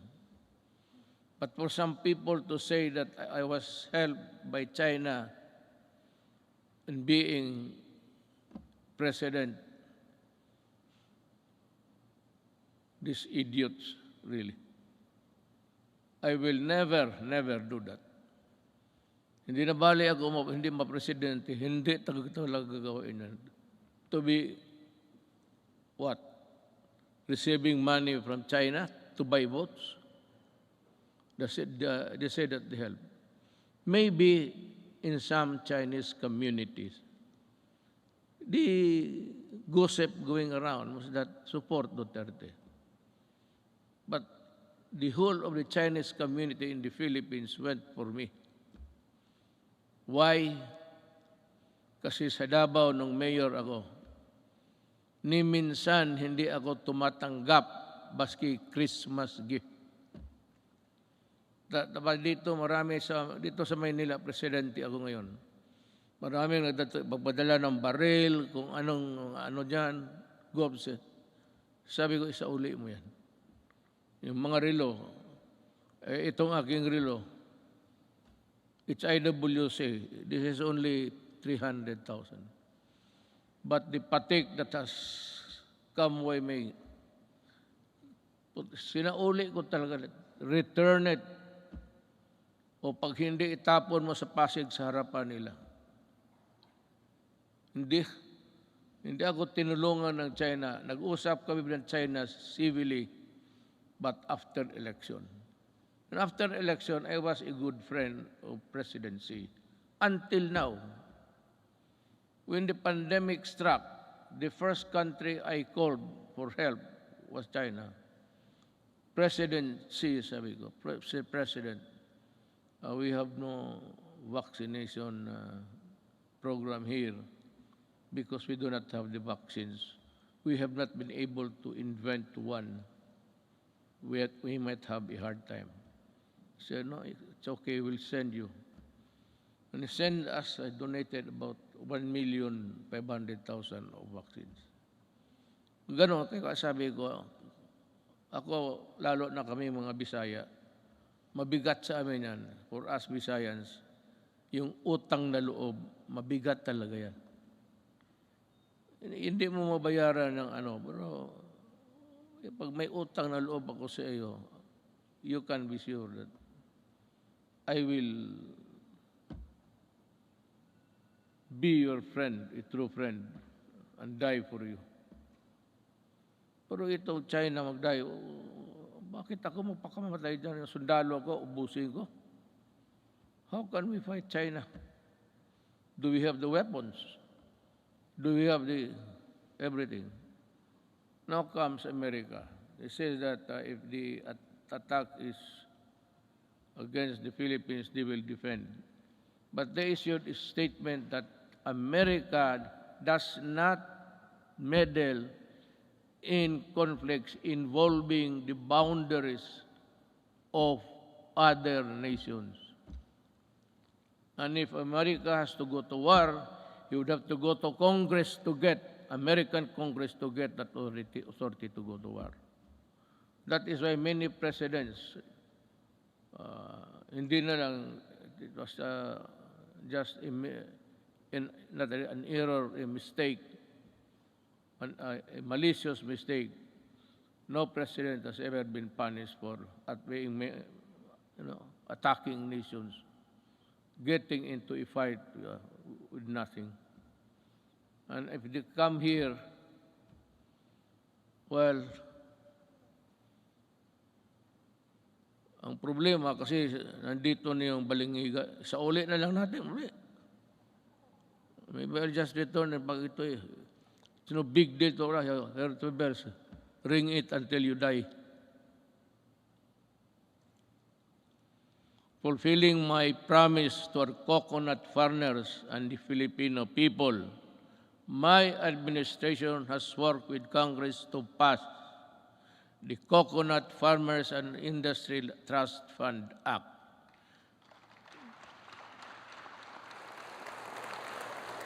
We have returned also the cocoa levy funds to its true and rightful owners, our coconut farmers. The fund is now worth estimated to be 75 billion, which will be utilized according to the plans and programs in the Coconut Farmers and Industry Development Plan for the direct benefit of the coconut farmers and the development of the coconut industry. In our effort to ensure that food is within reach to every Filipino family, we work for the passage of the rice tariffication law in 2019, despite pushbacks. This resulted in the stabilization of rice supply and food prices and the proceeds from the tariffs that enabled us to provide our farmers with modern machineries that increase their yield and sustaining growth agricultural production. We also fulfilled our promise to improve free irrigation. That was the first promise I made in San Miguel, Bulacan when I was campaigning. The farmers invited me to go into the farms inside San Miguel, Bulacan. And we had a sort of a meeting, and the first thing that they were complaining about was the severity of the irrigation, that they have to pay 5,000 every month, every year. So sabi ko, I will work on it. Free Irrigation Service Act of 2018 is the product that now lowers the cost of agricultural production, especially for poor farmers. We also work to ensure that households have adequate supply of clean water, potable and affordable water. It's more than a commodity. It is vital. It is a vital public good. This is why I used my political capital to fight vested interest behind disadvantageous water service contracts that burden consumers with unjustified water rights prices increases. With the signing of this concession water agreements, concessionaires consumers will be protected at least until 2037. Ganito yan eh. There is this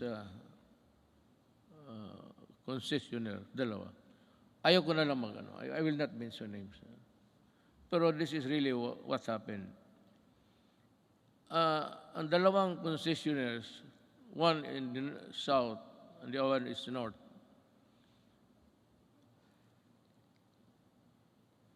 As the rich cartel dito sa Southeast Asia, ang kinakapture nila ang electricity pati tubig. Dito sa tubig, in this contract with water concessionaires, we made so many concessions that really, sabi ko, if you look at the contract and look at the anti-graft law, talagang it's all anti-graft. All of the sentences, even the period, and question mark there. Bakit? Sila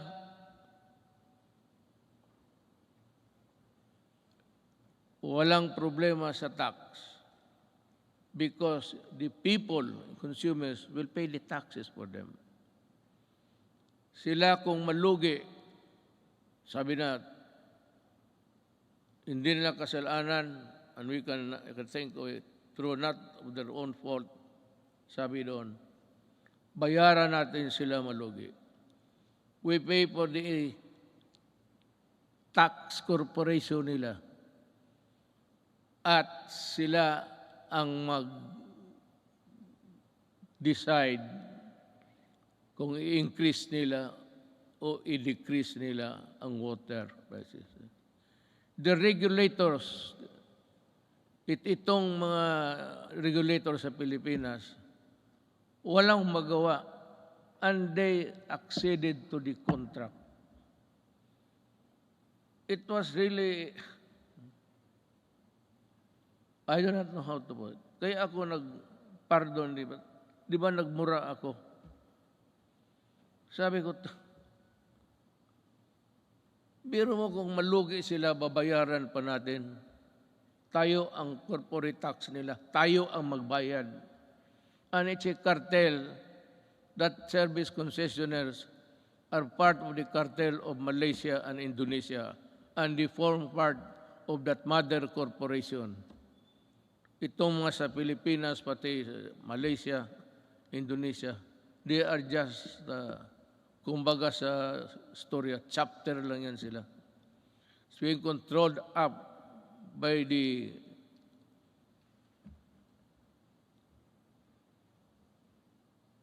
kaya sabi ko, wala ito.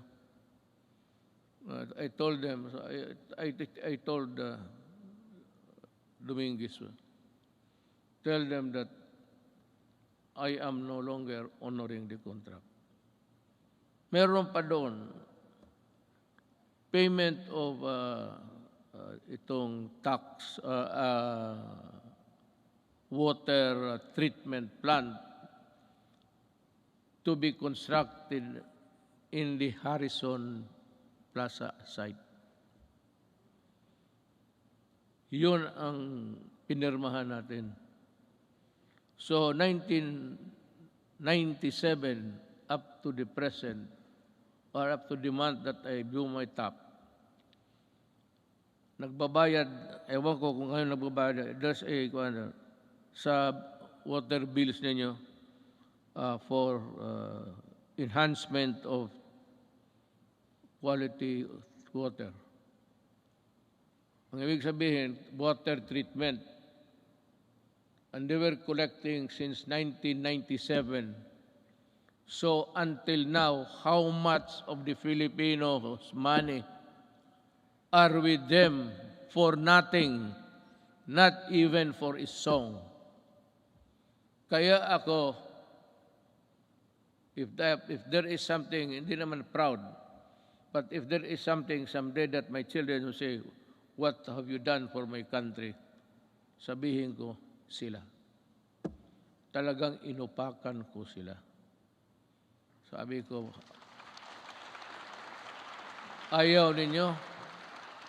You do not want it? Well, okay. I will just confiscate your system and call the military to operate it.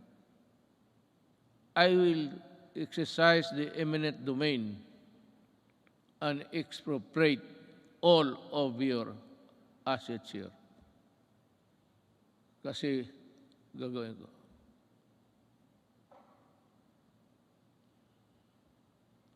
Yun ang nangyari sa...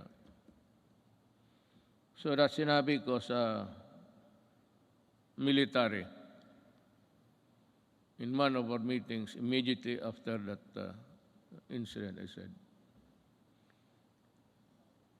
if I do not make it to the finish line,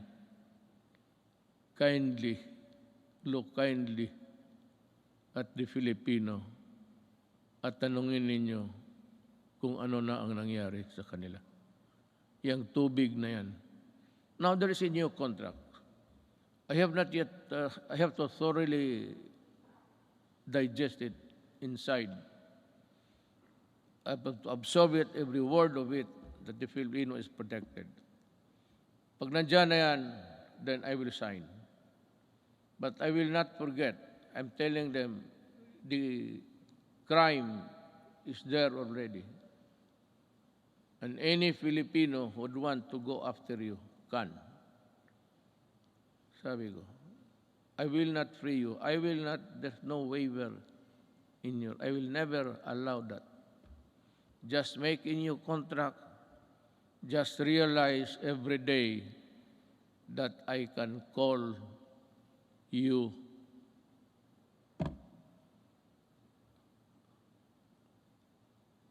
itong frequency ng ABS-CBN. Yan ang pinaka-ideal kasi, you know, frequency is everywhere. But there is a spot, kung sa Gulf is a soft spot, na maganda yung... Wala akong problema sa ABS-CBN. They got my money. I'm not for that. They wanted to return it when the case blew up, but they printed all the garbage, including my daughter as a drug trafficker.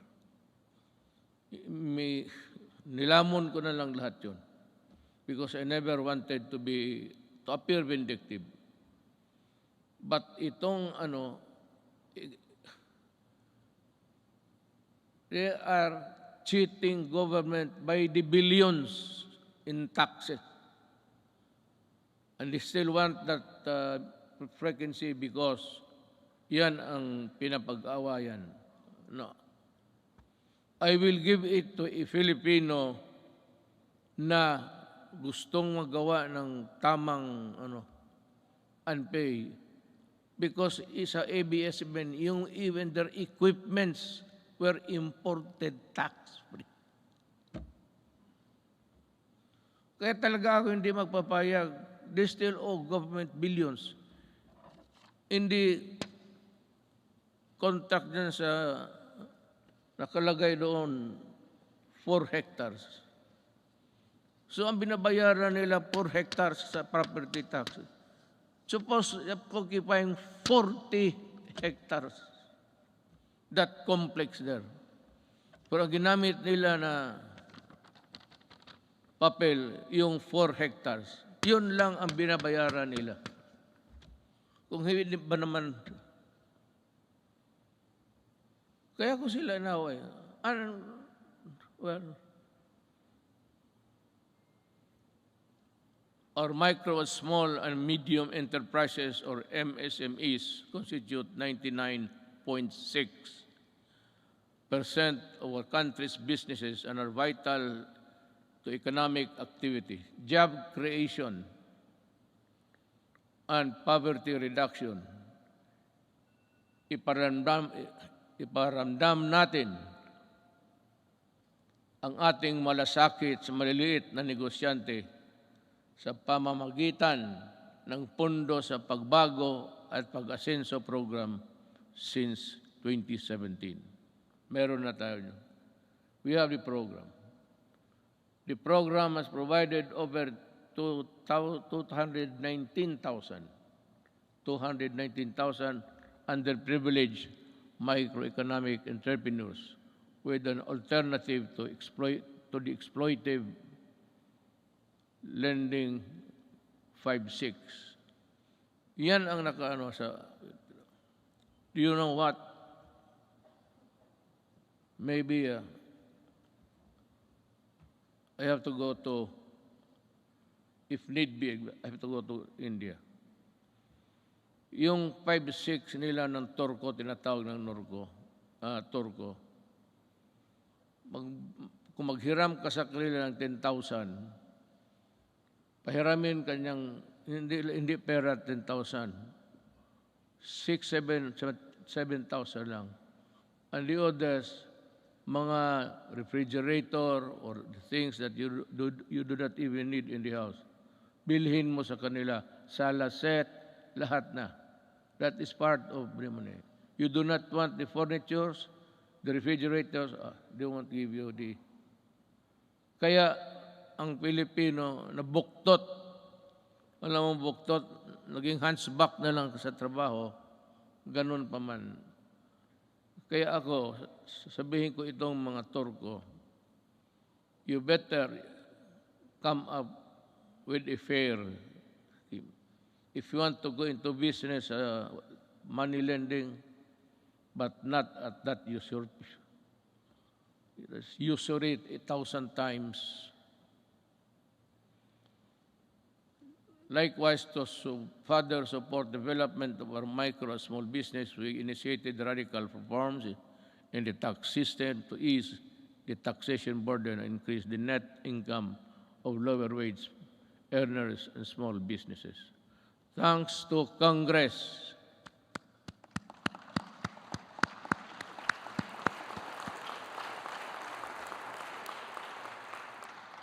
Yan, hindi pa ninyo alam, ha?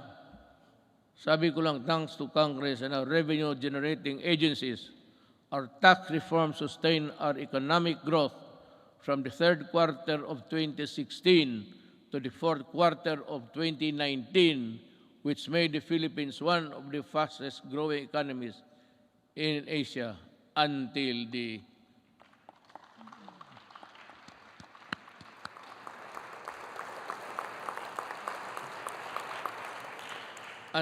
the pandemic scourge. Yan talaga ang, well, I don't know what's the plan of God. That is something which hit us right in the heart. We see there's no way of telling when this virus would disappear from the planets of the earth. We can only pray to God to look into our direction and decide on what will happen to this planet He created. However, tax laws are not always perfect, and that is why every now and then they have to be revisited to see if they are at pace with the changing times. Let us therefore continue to monitor the relevance and the impact of our tax laws on individuals and private institutions to prevent serious damage on their financial health. Going now to the social and health issues. To unburden of people from the hefty cost of tertiary education, my administration worked with Congress to pass a landmark legislation that had remained unpassed for so many years. The Universal Access or Tertiary Education Act in 2017, which provides free education to college students and state universities. Thank you, Congress.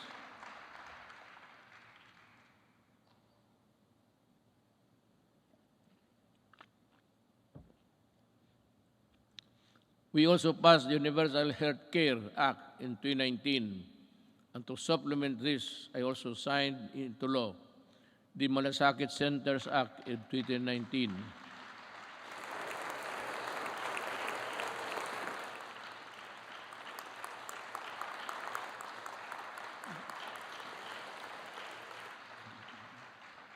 Kasi ganito yan eh.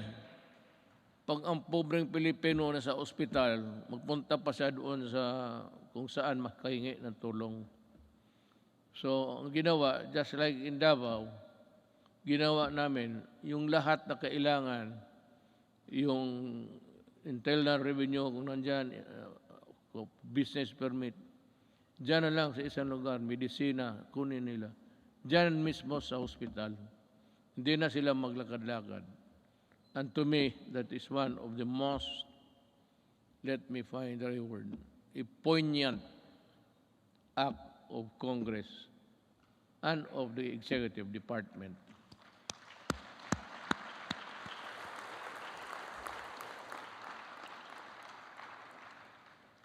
Legislation which was sponsored by Senator Bongo.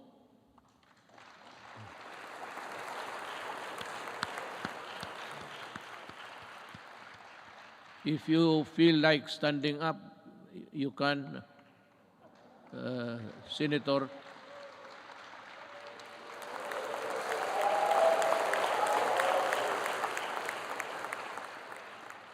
Masikat ka pa sa guest speaker.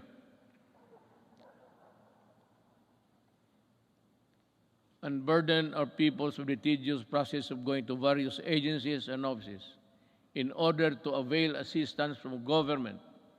I am pleased to report that we have already established 130 malasakit centers across the country.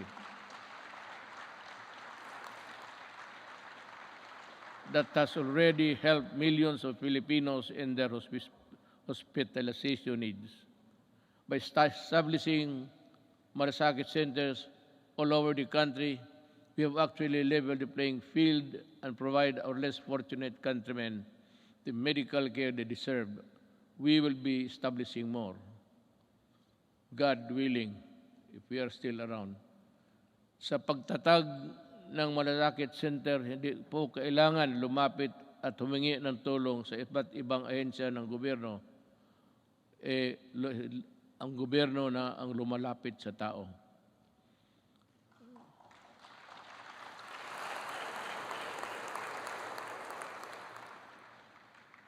So, let us talk about COVID.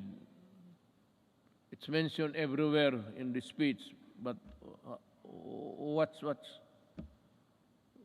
this goddamn virus is?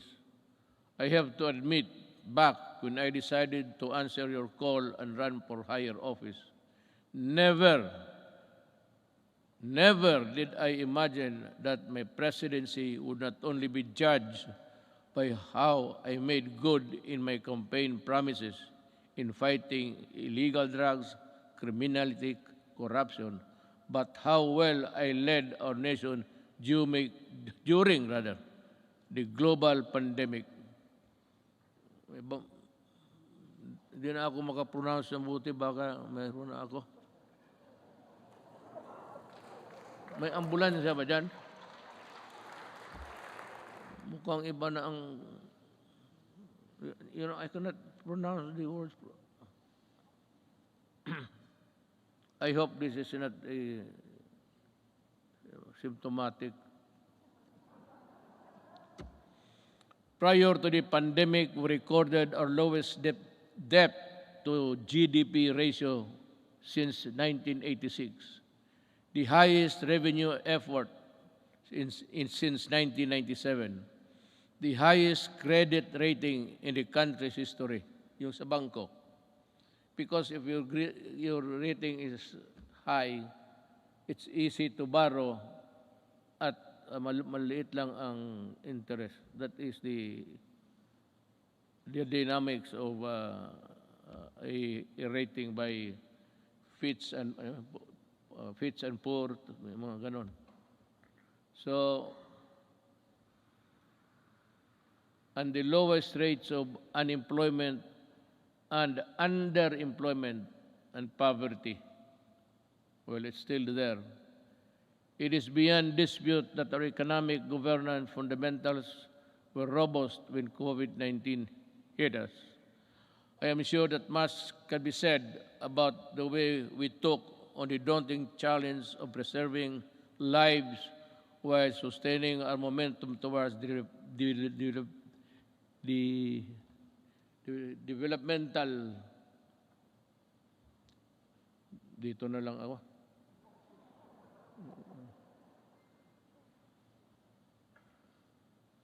goals. Naturally, we prioritize saving lives. Buhay muna bago ang lahat. Ibig sabihin, inuna natin yung gastos, yung pera natin sa pandemic. Kinuha ng lahat ng mga budget. Si Dominguez yan. Yun ang ginamit ninyo sa Bayanihan 1 and 2. Doon natin kinuha yung pera.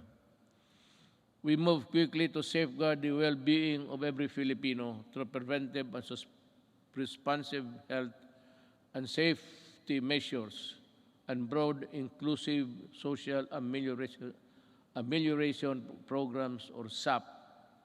Thanks to the support of Congress, we launched the most extensive social protection program in our country's history with the Bayanihan passage of Bayanihan 1 and Bayanihan 2.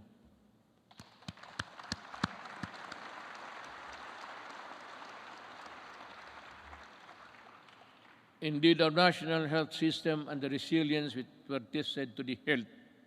Countless lessons we learned and continuously improvements put in place. Kahit anong crisis ay kaya malampasan kung tunay na may malasakit at bayanihan. I agree. At the early stages of the pandemic, our testing capacity was very limited. Recognizing the importance of conducting more tests to ensure early detection and timely isolation of confirmed COVID-19 cases, we ramped up our testing capacity. We now have more than 260 accredited laboratories nationwide, which is still capable of conducting at least 50,000 tests daily. All regions now can conduct their own COVID-19 tests. To take care of mild and asymptomatic cases, we established over 9,000 temporary treatment and monitoring facilities across the country, with a total bed capacity of more than 140,000. Together with the local government and the private sector, we quickly established mega quarantine facilities that could accommodate more cases. Modular hospitals and quarantine facilities have also been established nationwide, especially in Metro Manila. For our severe COVID cases, our tireless health workers will continue to ensure that you are provided with the best care around the clock based on the latest development global best practices. Our health experts continue to actively participate in the search for safe and effective COVID-19 medicines.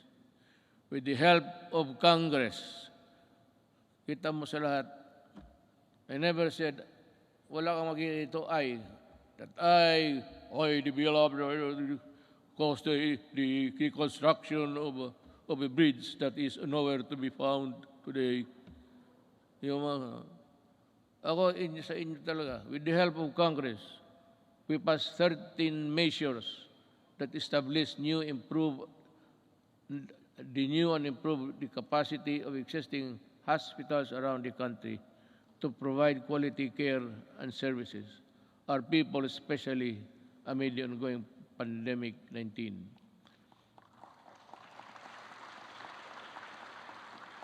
This includes establishing new medical facilities in Mandaluyong City, Bacolod, and Davao Occidental, increasing bed capacities to existing health facilities.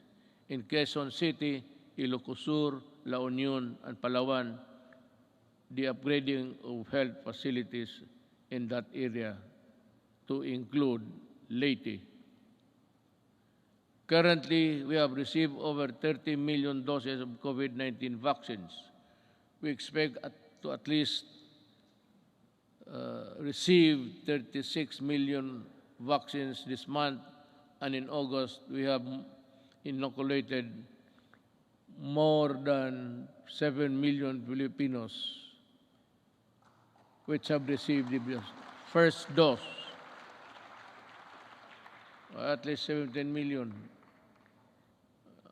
Well, I think the landscape, the health landscape of the country continues to improve as we, with the continuous approval of COVID-19 vaccines, we are ready to boost further our daily vaccination rate. And I also encourage our local government units to hasten their rollout and strengthen their inoculation program. San Juan City, for one, have vaccinated 70% of their population in a month's time. Saludo ako sa inyo at kay Mayor Zamora. We cannot continue living in the shadow of this potent enemy, especially now that science and medicine has proven that it is possible to live, if not entirely defeat this virus. The health and safety protocols we put in place have proven effective in slowing down the spread of virus. But the best solution is still vaccination. Am I to mataas na ba? Kasi kung mataas na, putulin na lang ninyo itong gumagalaw dito para sabihin ko, wala naman akong mabasa. Pag matagal na, those who want to go home, raise your right hands.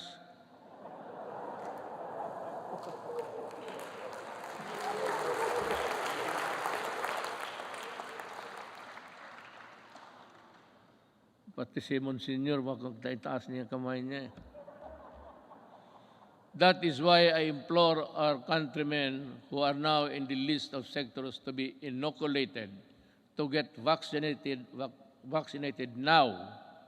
And to those who received their first doses, please return for your second shot.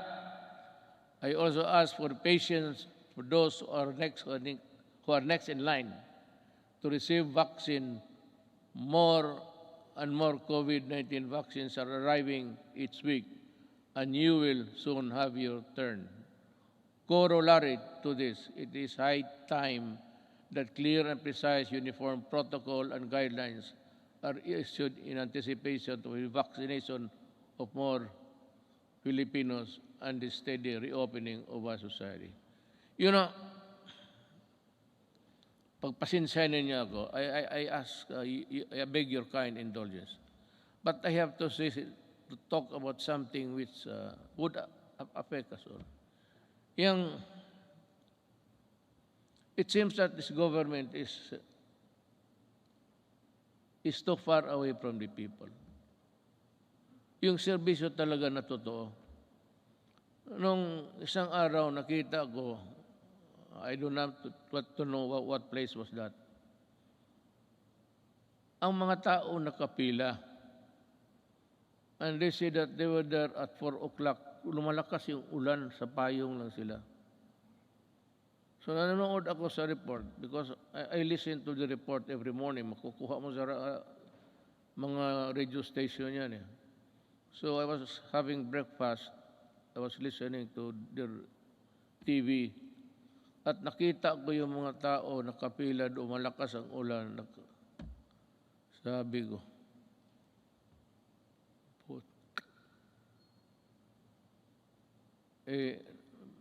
doon sa breakfast table, nagmura ako.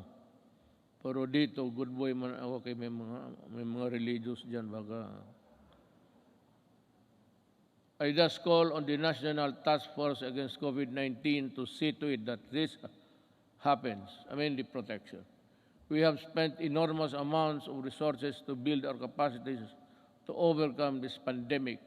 We cannot afford more lockdowns, lest our economy bleeds to the point of irreversible damage. Balitan ko yung bakit mo papilahin? At sabi kasi doon, libre lahat na, wala nang So nagpuntahan yung mga tao, nagpila, kasi wala nang lista-lista. Pero sabi nung ito, alas 4 pa sila.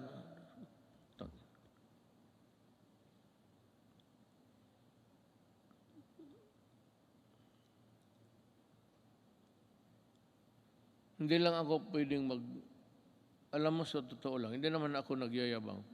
I'm just an ordinary Filipino citizen. Just like you, I get hurt when people are nearly almost brutalized.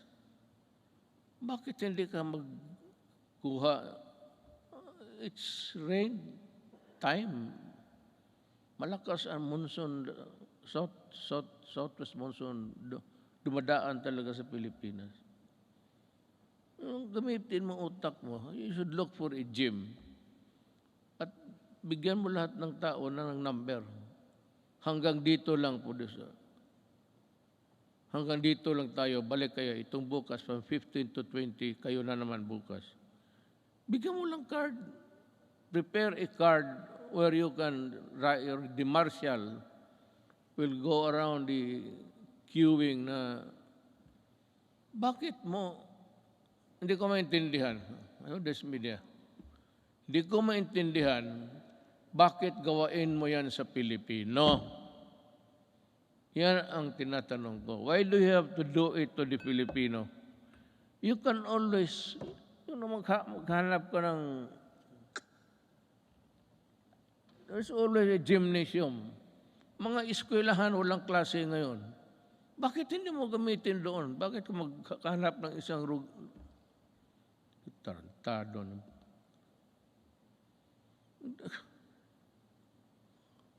Kaya lang ako, well, it is to my chagrin, because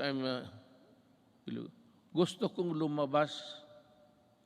Itong PSG lang na ito ang, sabihin ko sa inyo, huwag kayong magpresidente. Ito, wala talagang, sabihin ko, maliit ang sweldo. Wala ka. If you're not there really for mag-corrupt ka dyan, well, it would make you a billionaire overnight. But kung magtrabaho ka lang ng ganito, ako presidente, gusto kong lumabas doon, sabihin ko, hoy, bakit ganito to? Bakit ganon kayo ka-stupido?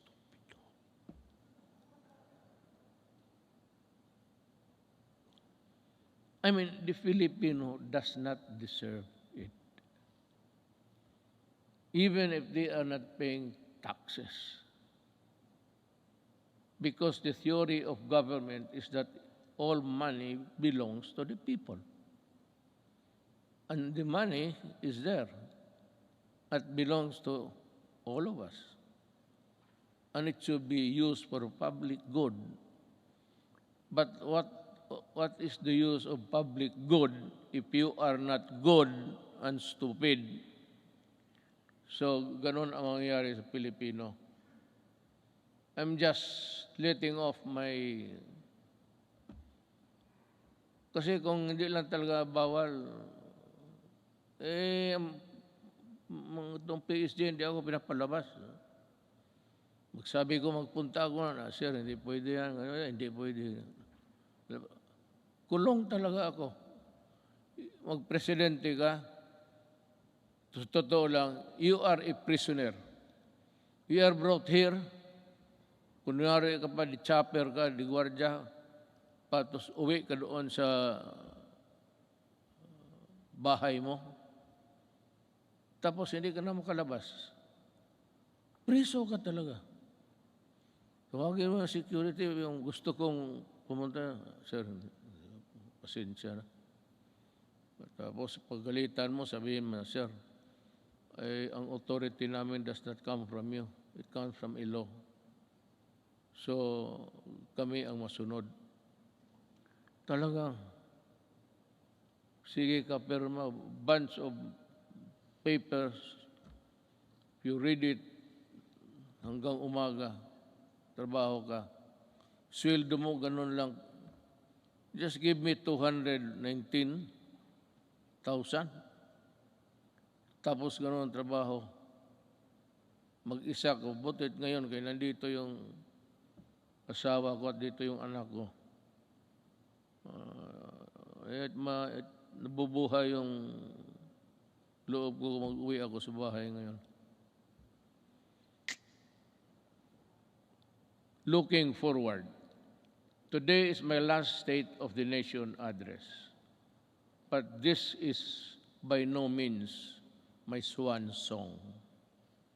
I shall never cease to implore Congress to pass vital and critical legislation as well as to push the entire government to ensure nothing less than the full recovery and revitalization of our country. But to do this,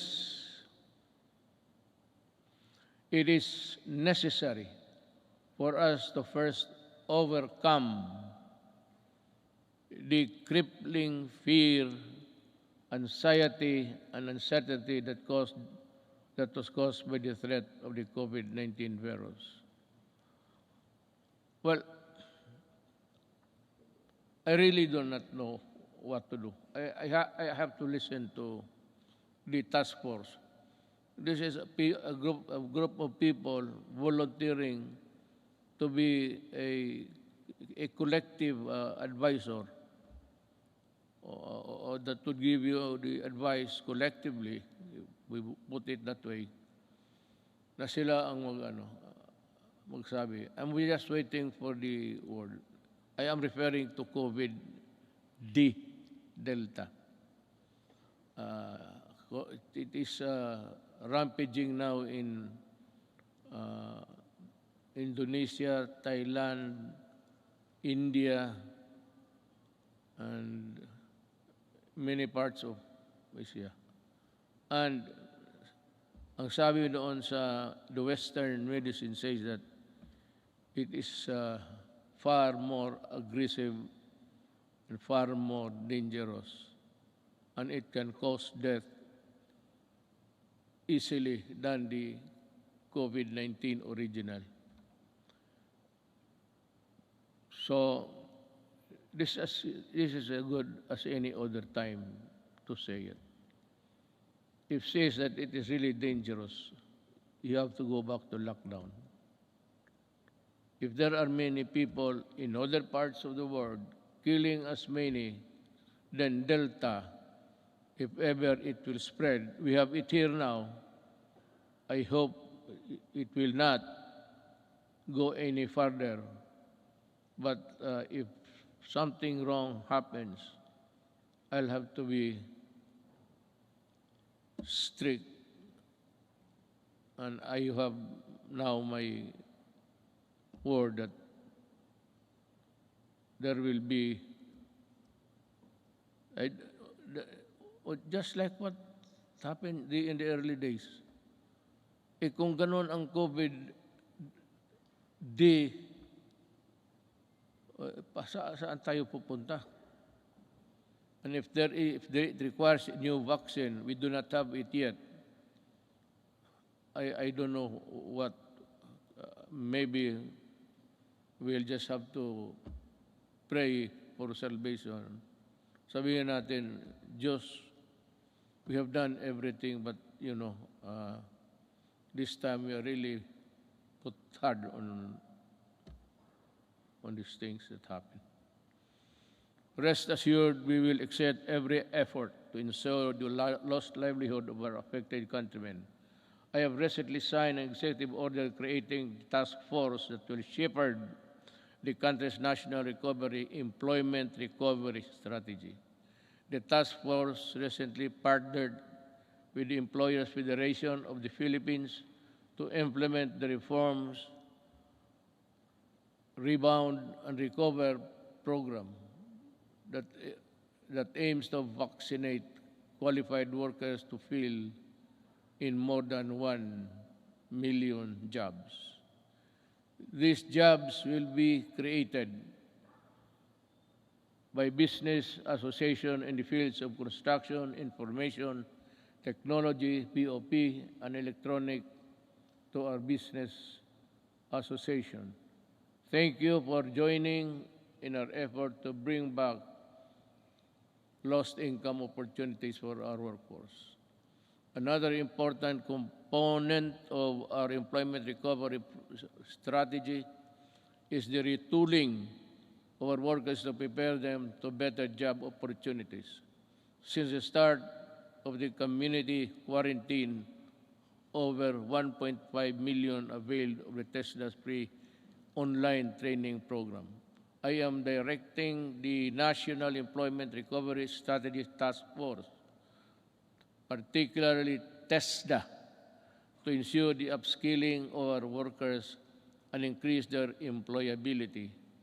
I expect the task force to work double time, not only to recoup job losses, but more importantly, to rehabilitate the economy and help our hardest hit sectors. Through COVID-19 assistance to start enterprises or CARES program, we released 988 million pesos worth of loans to over 14,000 enterprises, Bayanihan 1 and Bayanihan 2. Released 2.9 billion pesos worth of loans to over 12,000 enterprises, including our displaced OFW enterprises in the tourism sector to help them start or sustain their business amid the pandemic. Along this line, I would like to renew my call to Congress to immediately pass the amendments of priority legislative measures such as the Foreign Investments Act, the Public Service Act, and the Retail and Trade Liberalization Act.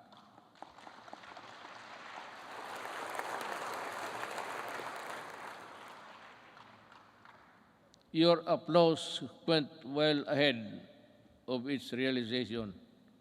You have to work on this, guys, and well, I'm sure that we can have a respite of this contagion in your own little way. Finally, I would like to reiterate my call for Congress again to pass legislation to establish a single agency that shall focus on and respond quickly to the needs and concerns of our OFWs. I pray that our next leaders and our future generations will not squander our natural resources and fight for integrity of our environment in a manner fiercer and more effective than my administration had ever done. The pandemic has taken so much from us as a nation, but like other adversities that tested us time and again, it can never take our courage and resilience and the spirit of Bayanihan 1, or rather Bayanihan, and the value of the malasakit are now indelible in us Filipinos. We shall use these gifts to forge ahead towards a better normal. As we come to a point where the risk of COVID-19 transmission can we, to a certain extent, be managed, and I'm hopeful that we shall be united in forging ahead towards bringing the country back to its robust growth path. Let me end by adding these particular statements. We are on learning, education, and learning. Despite our inability to conduct face-to-face classes during this pandemic, we remain determined to deliver quality and accessible education to all. Creation of the basic educational learning plan. Community plan enabled uninterrupted learning to students in the basic sector while ensuring the teachers' health and safety and well-being. While the pandemic has demonstrated readiness, resourcefulness, and capability of government to serve the Filipino people through the use of ICT and digital services, it has also shown its inherent deficiencies and weaknesses, as such that I ask Congress to pass an e-governance act that will set up transition of government processes to digital age. I'd like to add something on the protection of our overseas Filipinos. I also ask Congress to pass a law creating the Department of Migrant Workers and Overseas Filipinos. Kailangan po ito because they are suffering they suffered not only yesterday but they are still suffering now with so many inadequacies in both our government response and including the monetary assistance. To ensure that there is a department that is solely focused on addressing the needs and taking care of the welfare of our countrymen abroad. Before I end, let me also touch on the environmental protection. It has also been 13 years since the Supreme Court of Mandamos ordered the rehabilitation of Manila Bay. Unfortunately, no immediate substantial action to comply with the Supreme Court's order was undertaken until 2019, when this administration started its long overdue rehabilitation. As of May 2019, all illegally operating open dump sites surrounding Manila Bay has been shut down, while 151 out of 187 LGUs surrounding the bay have now access to sanitary landfill. Establishments have been forced to comply with environmental laws and ordinances, while those who did not have been closed. As a result, pollutants have been slightly reduced, coliform levels also reduced to its barest maximum, are now in its longest levels in years, if not decades. I urge the DENR to sustain the efforts to continue working with our LGUs to restore Manila Bay to its former glory.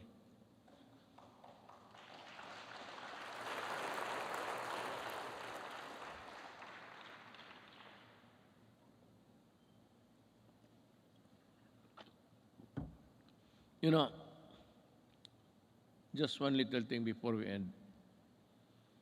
Yung pag-ano sa Manila Bay, where there is the corner where all of the garbage by current, by action of the current.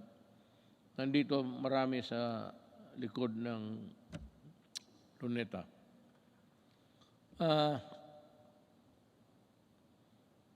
Ginawa natin yan. At nilagay tayo itong yung puting basto na which is uh, scattered into small pieces, nawawala minsan yan because of the waves. So every now and then, we still have to replenish because we cannot change the nature of our shores. That is how it is. It is not a permanent fixture there, doliform. It is there from the mountains, and we break it down and bring it to the sea. But that would occupy that place, irrespective of there is a high tide or low tide. Nakakatulong yan. At nawawala yan. And the only way to do it is to replenish it until we can think of a good alternative of how we can process the whole thing back to its normalcy. If there was really normalcy at that time or at any other time in the past. On the resilience, again, dinagdag ko na lang ito. So time is good, and at any other time again to ask you. In line with this, we hope to pursue the creation of public entities dedicated to managing emerging and re-emerging diseases. I thus fervently ask Congress to enact a law creating the Center for Disease Prevention and Control and the Virology and Vaccine Institute of the Philippines. We must have them. Baski gaano natin kahirap, however poor we are, I think that the Filipinos, given the proper support and the things, the equipment that they have to use, we can, I am sure that the Filipino brain can also process or make vaccines in the future.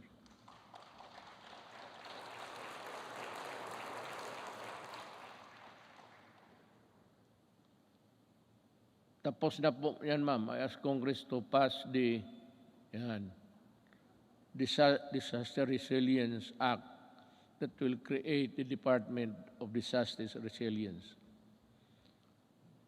Let us also, pagkatapos ito, ma'am, ikaw yung unang tao na mag-congratulate sa akin, ha? Kaya ako nagka-utal-utal dito dahil sa iyo. Let us also pass the law implementing the Fire Protection Modernization Program to bolster the readiness of our firefighters and ensure their ability to respond to fires and disasters. Related to this, importante ang trabaho ng bombero, maniwala kayo. They must also be there during a disaster happening. Let us also push for the mandatory establishment of education centers in every city, province, and municipality throughout the country, which shall provide the basic needs and assistance to all evacuees during times of emergency. Now, there is now the conclusion. Yes, ay, salamat. Potsang Duterte to. The lights go out for this administration 11 months from now. The work that we started and expected to finish within constitutional time frame of 6 years has been told. Much was hoped for, but we need not despair. Desperation is a feeling alien to the resilient Filipino. A peaceful and prosperous Philippines is no longer a distant dream, but one that is within our grasp. If our future Filipinos would also do it. If they would continue and would seize the opportunity to work together. malaki ang papasalamat ng mga kababayan natin, lalo na silang sinasabi na mas panatag ang loob nila ngayon. Hindi na nababahala ang mga magulang na lumalabas ang mga anak nila naglalakad sa gabi.